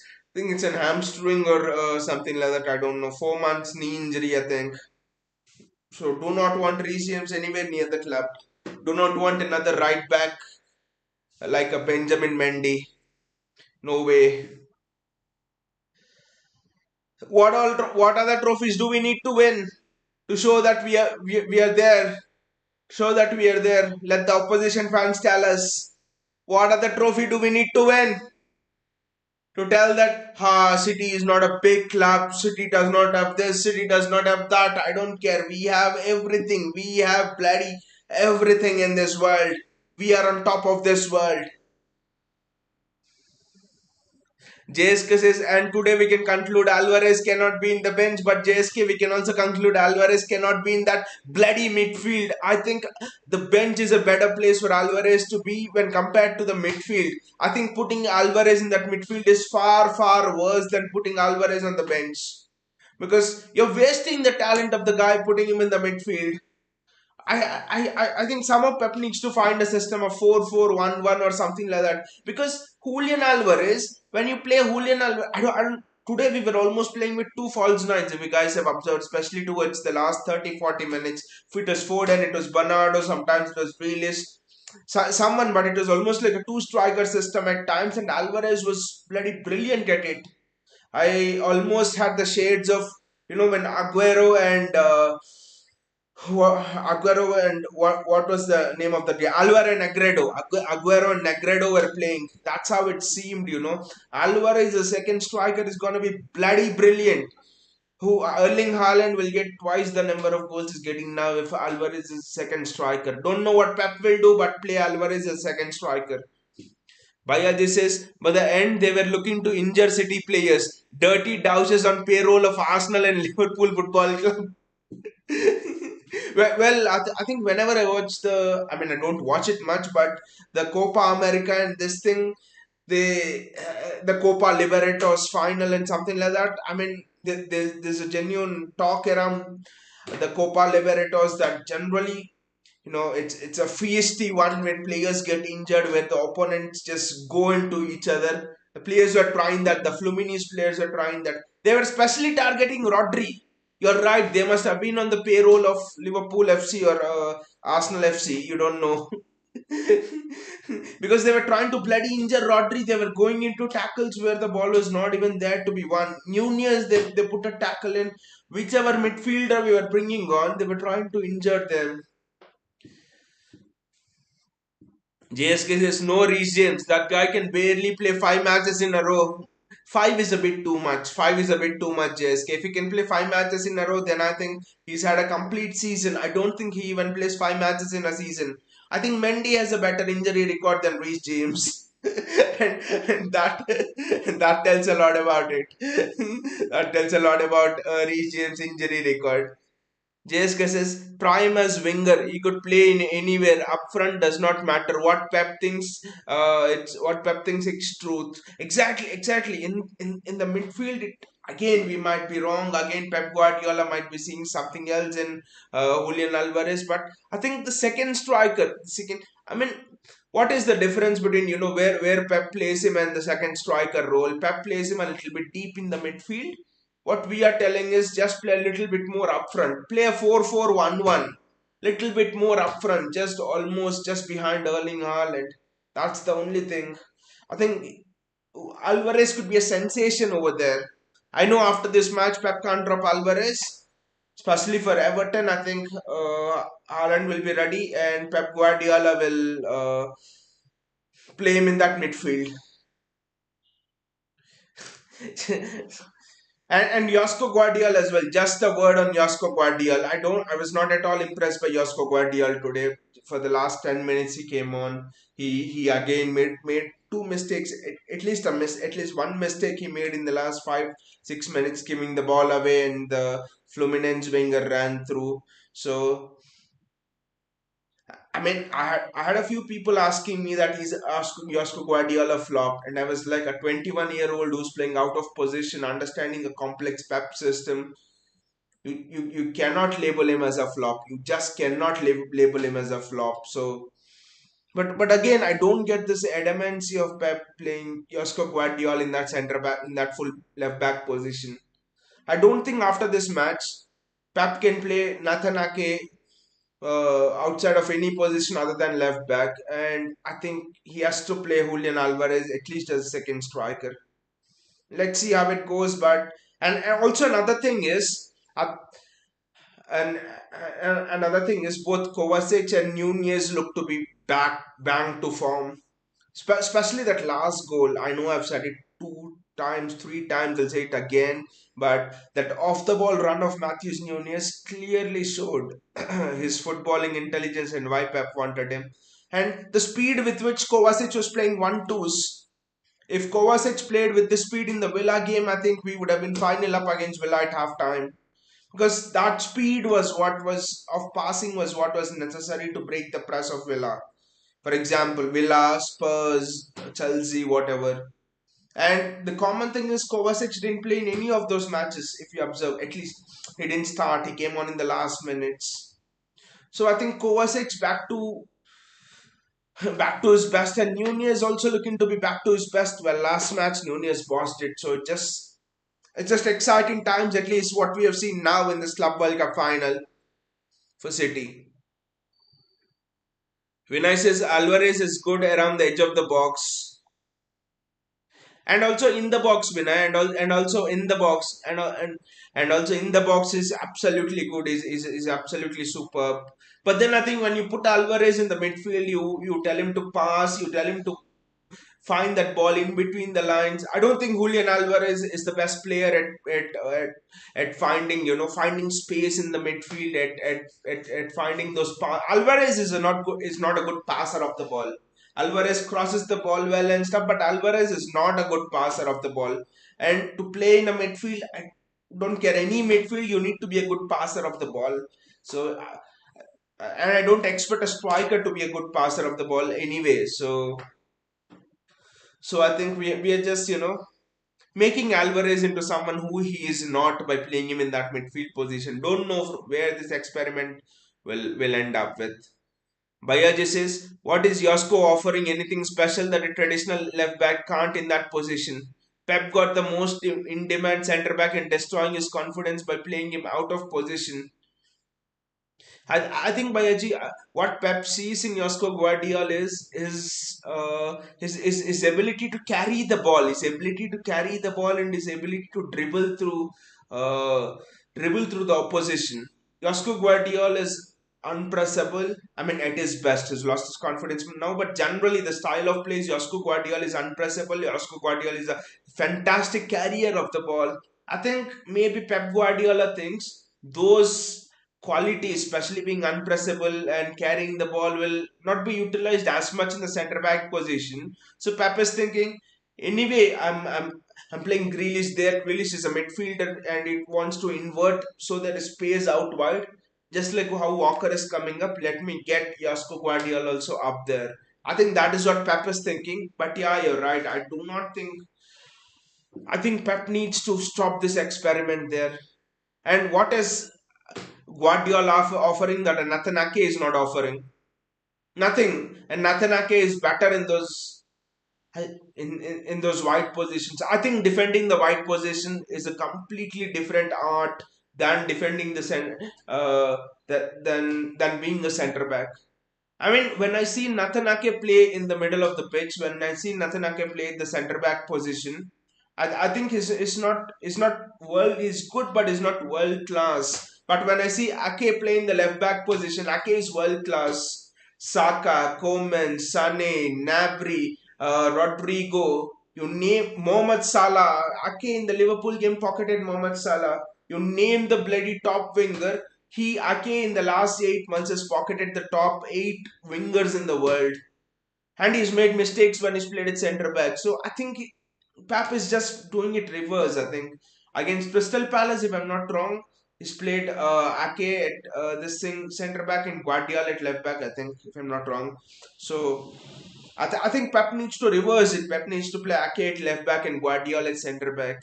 Yes, Bayaji, you're right. You're right. You're on most part right. I can see what Pep wants to take out of Josko Gvardiol's qualities, but I just don't. I think you're also not giving Ake his best position by playing Josko Gvardiol on the left hand side. Vinay says Fluminense are a good team. Didn't expect them to build from the box. And they play a positional system as well, Vinay, which means there's no positional structure for them. They overcrowd one side and then they have winger waiting on the other side who hugs the touch line, and then they cross the ball to him, they send the ball to him, and then he runs 1v1 at the opponent fullback, and that's how they score. This is in a way a bit similar to Girona, but Girona has a bit more structure. Girona is Savio hugging the touchline, and then the ball overload one side, ball goes to the other side. Vinay says, yeah, Pep has to solve Guardiola position. He has to solve Guardiola position. He has to solve Julian Alvarez position. Especially Gvardiol position, because it's affecting Nathanake as well. Because you ideally have the best left back, like you've repeated the names of the wingers he's had in his pocket in the last 9 months. Nathanake. Yeah, you're not giving the best left back in the world right now his ideal position. I don't know how that works.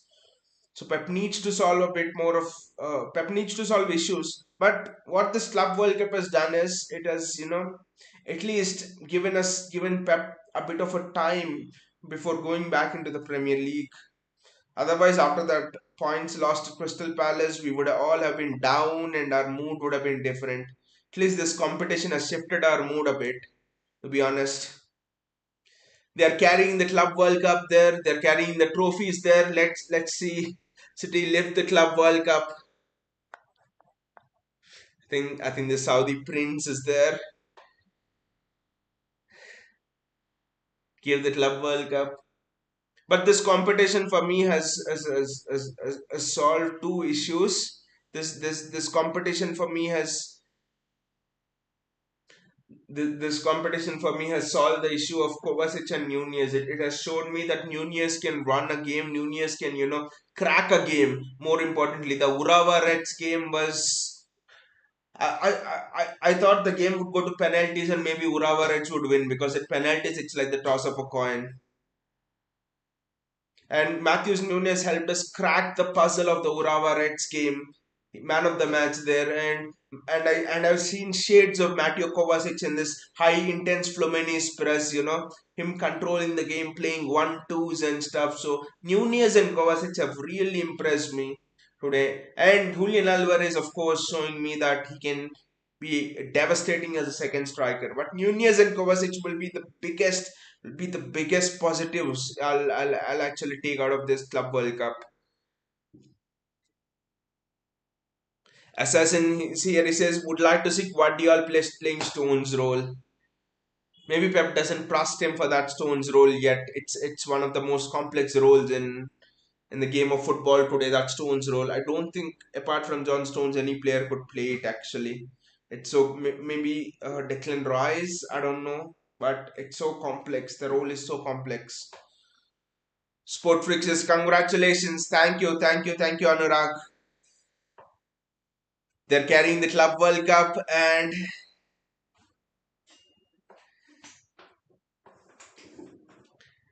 isn't it that guy from FIFA Gianni Infantino, isn't he the one who's there on stage? If I'm not wrong.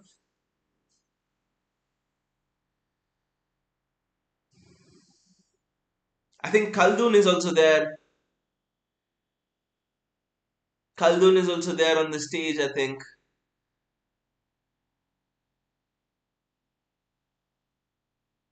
We're almost there for the trophy lift.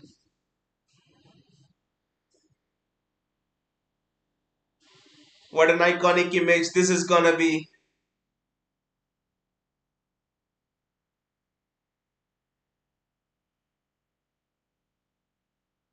From where we are and how far we have come, how much of history we have achieved, how much of trials and tribulations we have faced in this journey of winning the Champions League, the Premier League, and everything. It's never been easy. Each part of that journey have been filled with a lot of obstacles, have been filled with a lot of hurdles that seemed impossible to overcome.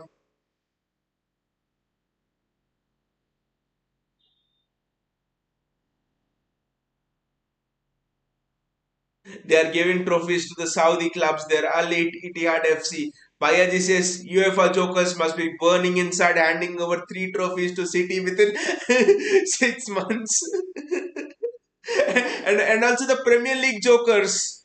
Bayaji, the Premier League jokers as well. They put the charges on us, and and that was a thug life moment where that guy, where the chief executive of the Premier League last season had to hand over the trophy to us.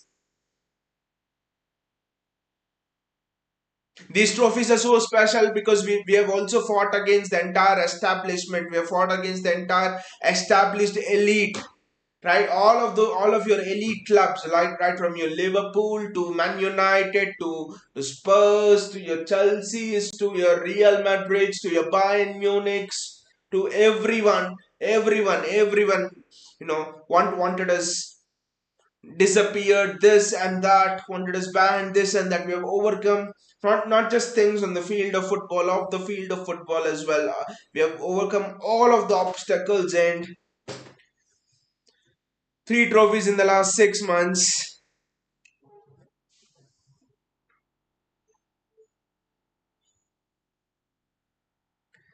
Where is the trophy lift? Waiting for the trophy lift.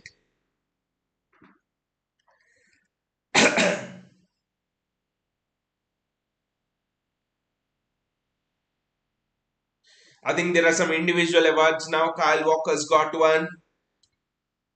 The best image today is Rodri. Rodri walking up the stage to take his trophy. It at least proves that he's not injured badly. Look at it, Rodri smiling. Bayaji says Rodri walking on his own legs has to be the most satisfying image, more than the goals you have scored today. Has to be the most satisfying image today. Thank God that is.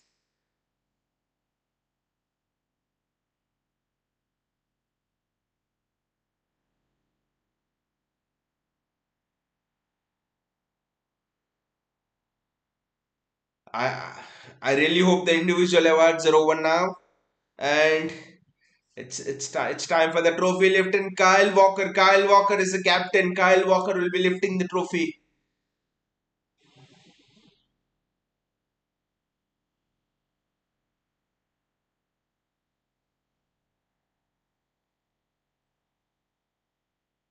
Well, Kyle Walker would never have dreamed of being a captain, right? Captain lifting the trophy for City. I mean, he has lifted trophies, but not as captain.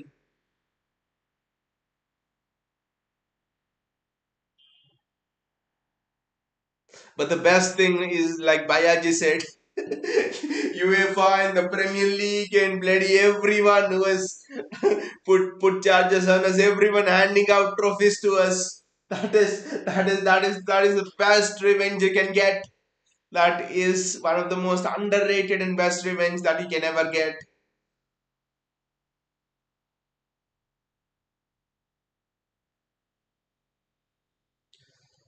They're all giving those individual medals.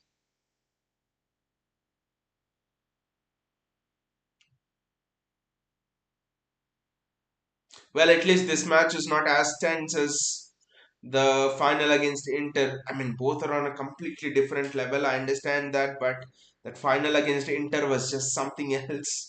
It was just bloody something else. Still getting goosebumps, remembering all of that.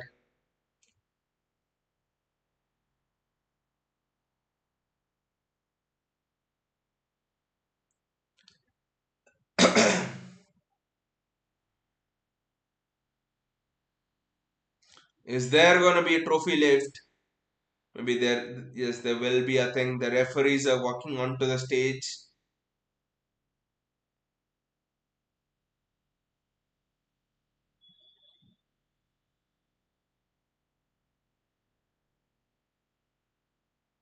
I'll just be drinking a bit of water and I'll be back.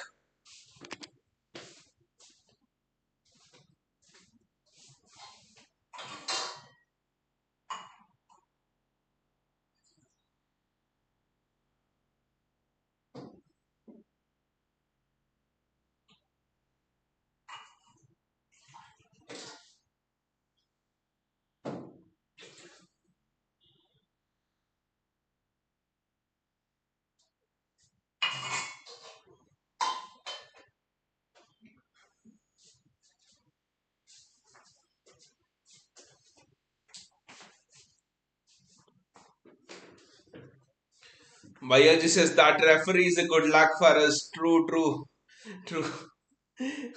There are certain referees, not many referees to be honest, only one or two referees who are good luck for us. I don't know what's the name of that referee anyway. But I think the next FIFA World Cup will be a longer one. It seems they'll play it in the summer. I think it will be a 32 team World Cup. The next FIFA the next FIFA Club World Cup will be a 32 team. It's one it seems. And from England, only two teams have qualified. It's Manchester City and Chelsea for next season's Club World Cup. I don't know how players are gonna play. Big expanded version of the Champions League, 32 man Club World Cup. I don't know, 32 team Club World Cup. I have no idea.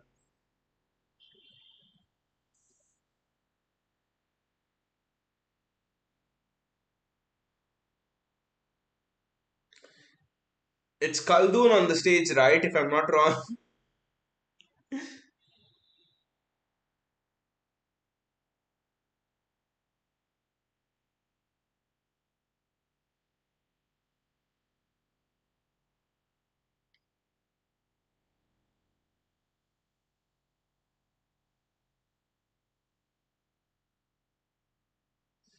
It's the medal distribution that is going on.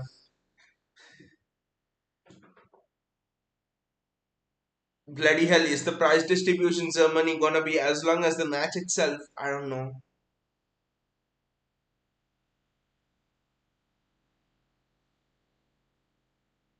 JSK says, is Sheikh Mansoor here? I don't think so, JSK, but I'm seeing Khaldun Al Mubarak on the stage. It is him, I think. It is him, I think, Khaldun on the stage.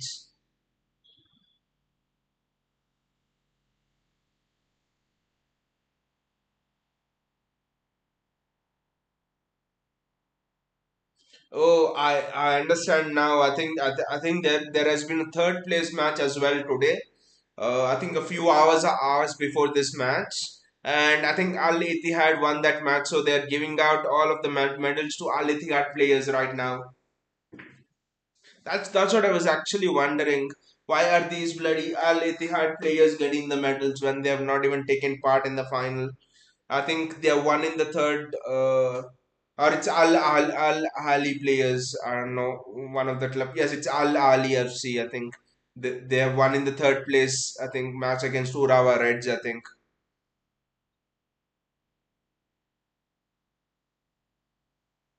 Bayaji says could have called Laporte and Mares too. Must be in vicinity and given them a medal. I think they're there. I think they're probably there in the. Uh, somewhere in the guest area or in the VIP boxes or somewhere watching the match, I think they surely would have been called, because in the stadium sorry, in the training as well, there has been news that Gvardiol met with Mahrez and Laporte, and Gvardiol had a chat with Mahrez as well. Mahrez explained his first year struggles and stuff like under Pep and stuff like that. So definitely they've met in training, but and they would have been called for the match as well, I think. Pep and Dennis are talking.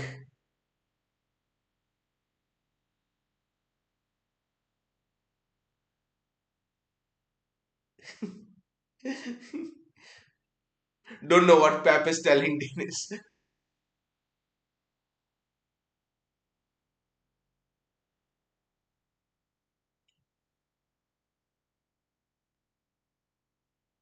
JSK says the treble winners are better than the Centurions. the uh, I don't know, JSK. Still, if you talk about the style of football and stuff, I mean, obviously the treble winners, it's a historic thing. There are more trophies there. Just based on the trophies itself, you can call the treble winners better than Centurions. But I think people still have a split view on this. And if you ask me as well, I think if you purely look at the style of football and stuff, Sane, Sterling, Aguero with KDB, Silva, Fernandinho holding there, Vincent Company at the back, and I think the Centurions team was just based on the fluidity of the attack, how fast we went forward and dismantled the opponents. I think just purely based on the football, that Centurions team still brings goosebumps to people. I still watch the Centurions team highlights and stuff. How Sané, Sterling, and Aguero did that. KDB, Silva, that Silva to Sané passes. They were like there was something else. My God, the Sané to Silva, sorry, Silva to Sané passes. So I mean, just purely on the basis of trophies, yes, the treble winners. But I think still there will be a debate on that. But purely on football, I think I would go with the Centurions more than treble winners. Bayaji says Centurions were more fluid, but defense wasn't there in sale. Exactly, Bayaji. That's the thing. Purely on the basis of football, I think you'd go with Centurions, but on the basis of the defensive structure and everything, I think it's got to be the treble winners. That because to win a treble, you have to graft, you have to grind those dull 1-1s at the 1-1 at the Leipzig stadium, that one withstanding Real Madrid's attack 1-1 at the Bernabeu, running out Bayern Munich in the second leg 1-0 against Inter. I don't think the Centurions team could have maybe done that. So all of them have got the medals now. Now they're climbing up the podium.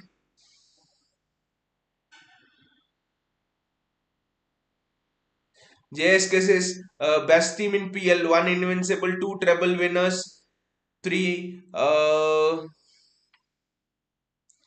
05 my take. I don't quite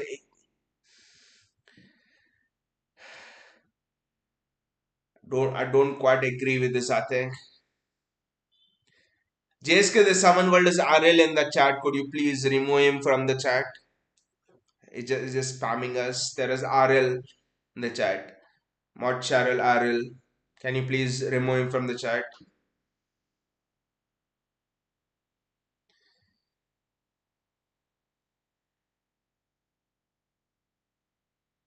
But JSK, you look at the points with which Invincibles won the PL.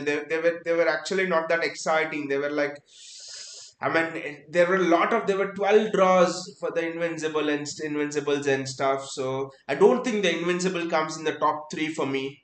Don't think the Invincibles comes in the top three for me at all.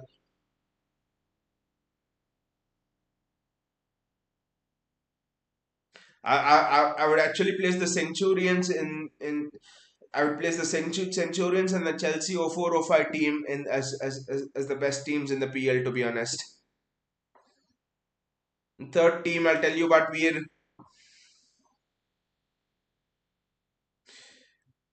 all we're almost there for the trophy left. The FIFA president is giving us the trophy, and Skywalker receiving the trophy, and Pep Guardiola standing there on the side, and let the fireworks begin. City are on top of the world. We are the best team in the world, the best club team in the world. We have completed football. And Saudi Arabia, wow. This is the best club team in the world you're watching. This is history being written. The first team, the first Premier League team that has that is won the Club World Cup in the first attempt. Not United, not Liverpool. It's City. It's Manchester City. Come on, Blues! Wow. What a journey it's been. What a journey it's been. More than the trophy lift. What a journey it's been. Fantastic journey. Journey of not just the players, of the fans. Journey of us on the community. Right from where we have come, right from hopelessness of the Januaries and the February last season to being on top of the world now. It just feels so fantastic right now. Superb. Superb. JSK says best team. Bayaji says Centurions were more fluid in defense, wasn't there in CL. True. JSK says best team in PL. One invincible, two treble winners, three Chelsea, 0405 my take. JSK done, yes. But just completing on what you said, I wouldn't put Invincibles in the best teams. I would put Chelsea. I would actually give you four teams, not three, because it would be injustice to the fourth team. I think it would be in no order. In no order, I wouldn't name to order it. But the Centurions, the treble winners, which means us, not the United ones, us Centurions, the treble winners, and Chelsea 0405, and I would also put I would also put United 0708 team when they won the double there, the Champions League and the Premier League. Then I think their attack was literally brutal. It was Tevez, Rooney, and Cristiano Ronaldo. Think I think that gets an honorable mention probably. That gets an honorable mention, but I think we'll need to put that into perspective as well. And for me, I think that team was better than the invincible team. That team for me was better than the invincible team, the 0809 0708 team of United. I think 0708 or 0809 when they won the double, the Champions League and the Premier League. But yeah, City's teams would be in the top two for sure in terms of the best PL teams.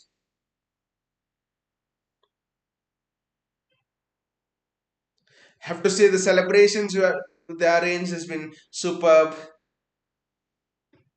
Just imagine how much our little stars will go from this. Your Rico Lewis's, your Micah Hamiltons who are there, your Oscar Bobs. Just think how much those people will grow from these experiences of seeing what it takes to achieve this kind of success. Because, for example, you see someone like a Rico Lewis, he played for us a couple of matches in January, and he has been through the whole journey at 18 years. He has been through this whole journey, and just get it how much it will improve his mentality.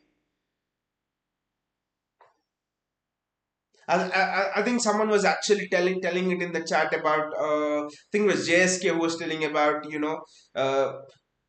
a bit of luck is needed in the Champions League. I do agree, but I think the mentality is needed, and mentality comes from going through journeys like this. A Rico Lewis and Oscar Bob, they'll have a never give up mentality because they've been through this journey of City achieving the treble, City going through tough times and winning trophies the last 8 9 months. So I think this is how you get that next generation of kids coming up through the club, who believe that in a knockout match, believe that it's not lost until the end. That's how you, I think, win those knockout tournaments. Experiences like these will help them a lot.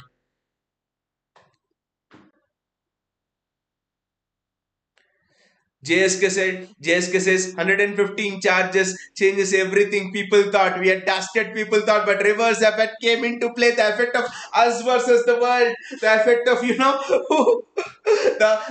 the effect of us bending that destiny, the effect of us bending the destiny, when destiny as well, making destiny bow down before us.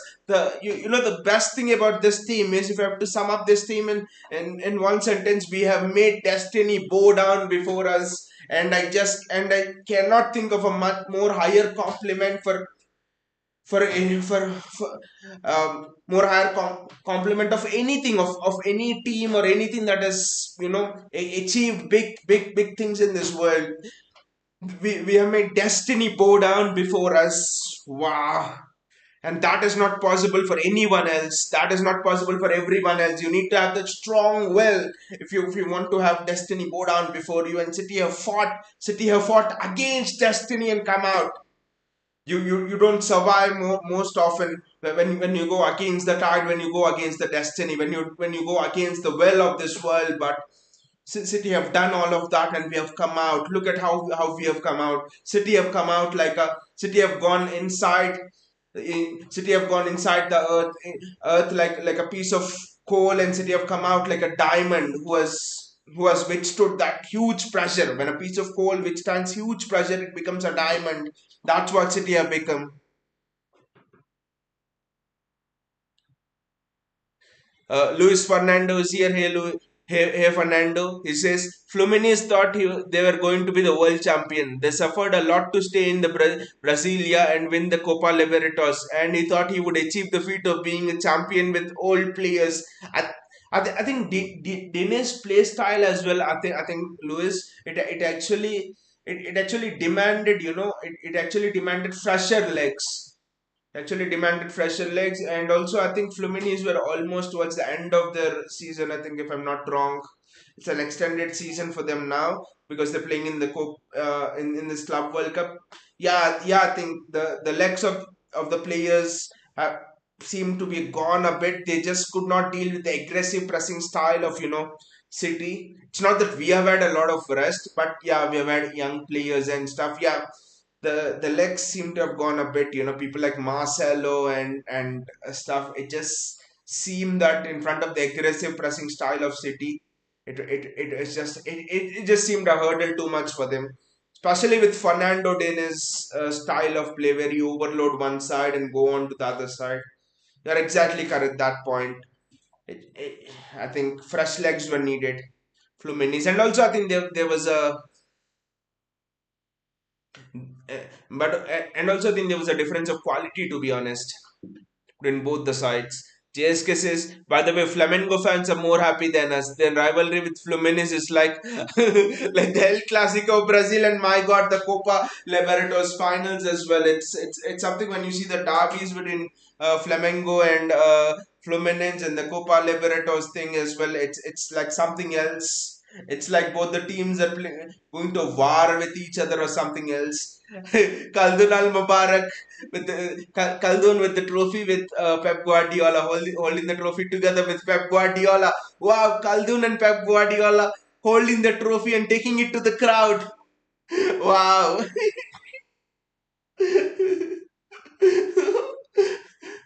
What do you reckon? Pep is whispering in the ear of Khaldun. He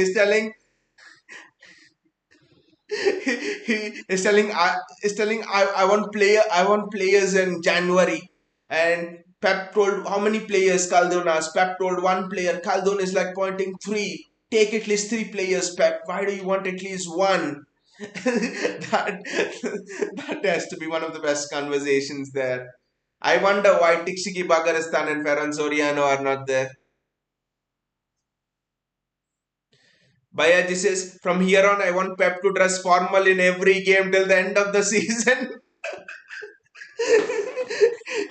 He doesn't. I think Bayaji, what he dresses is he comes out in casual jumpsuits, track pants, whatever it is.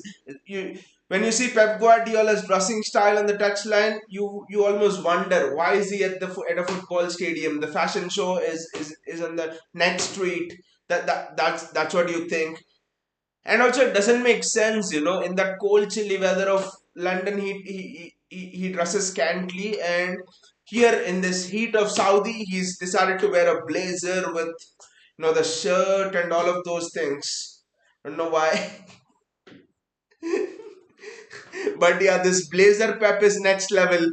At least Pep should keep this Blazer in the dressing room, and if the scoreline is not going towards us at halftime, Pep should wear the Blazer and come out at halftime. At least he should do that. Judges, Man City played cricket. The scoreline is like the bowling figures in a T20 match. That's how it is. We just dominated Fluminense. Ake says sleep. We have won the Club World Cup. We are on top of the world. How do you get sleep? How do you get sleep now? How do you get sleep? Just enjoy the celebration. Enjoy the trophy lift. Relive the moments. See the moments again and relive the moments. Do not let people tell you, oh, it's just a Club World Cup. Just remember the kind of journey we had to go through to get to this Club World Cup. Don't let people tell you, well, it's Fluminense. Even our Chelsea team can beat them, but don't let people make you forget that to reach to play Fluminense, we have had to defeat RB Leipzig, Bayern Munich, Real Madrid, Inter Milan. We had to defeat the champions of Spain, Germany, Italy, and a very good team in Germany as well to get where we are here. So of course this trophy is special. This trophy is special because it's like the cherry on top of the cake. It's like finding celebrations when you've done all the hard work on top of the mountain. That's how this trophy is for us. Of course, a very special trophy. Good to see Rodri smiling and posing with the trophy. JSK says this suit is what he wore in Barca when the game Madrid 5-0. Whenever we play Arsenal, at least the next time, Arsenal or Liverpool, especially Liverpool at Anfield, I need Pep to wear this suit. I need Pep to wear this suit. Wow, Julian Alvarez' brother is standing beside him and he looks exactly the same. Maybe they're twins. But what a journey it's been. What a journey it's been. What a time to be a City fan. And what a journey it's been. Whatever might happen this season, again, superb journey we have lived. Superb journey for us. Whatever might happen this season, again, just enjoy the football that Pep plays. Enjoy the football the club plays. Wonderful journey, and we are on top of this world. Before I go, I'll say this again: the best club in the world, the best club in the world. The treble winners, history creators. For Man United fans who say we have history, then please go read it in the history textbooks. They might be lying down in the local library in Manchester. We are busy writing history. We are busy writing history, and the books of those will be published later on. We are busy creating history, not rereading old history. And we have created another piece of history here. We are the history creators. We are the destiny makers. Come on, City. Maria says Manchester City El Champion del Mundo 44 underscore. Oh, that means Manchester City at club champions. Well, even though I don't know the language, I guess I'm right. JSK says Alvarez completed football at 23. Payaji says, come on, City. and just to add to it, Calvin Phillips completed football without even completing 90 minutes in a single game.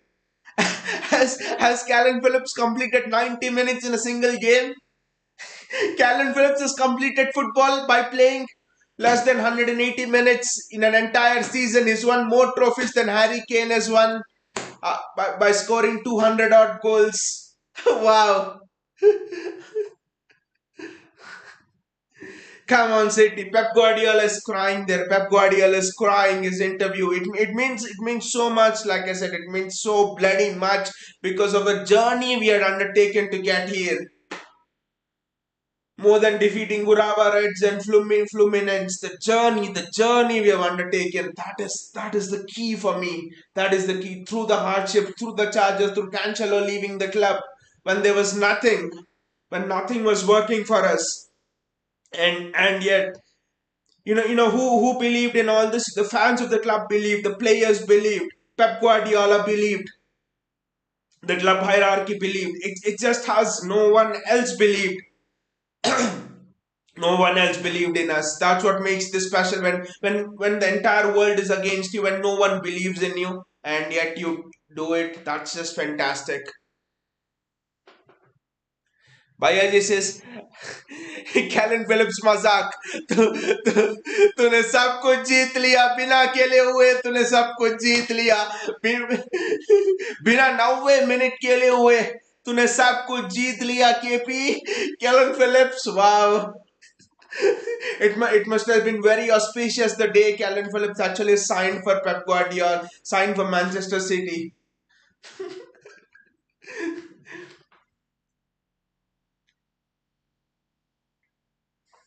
Maria again says Manchester City are the Club World Cup champions. Thank you, Maria. And on this note, just enjoy the night, guys. Enjoy the weekend. Friday night, champions of the world. I don't think we can get a better gift to start the weekend. Just enjoy the weekend, guys. See you all, and it's been fantastic doing this stream with all of you guys. All of you guys are absolutely fantastic, and it's and all of you guys, all of us have played a big part in this in City being where they are today. All the fans are of course very important in this journey. We have played the part believing in the club. Thank you guys and take care. See you all. Enjoy the weekend. Champions of the world. Woo!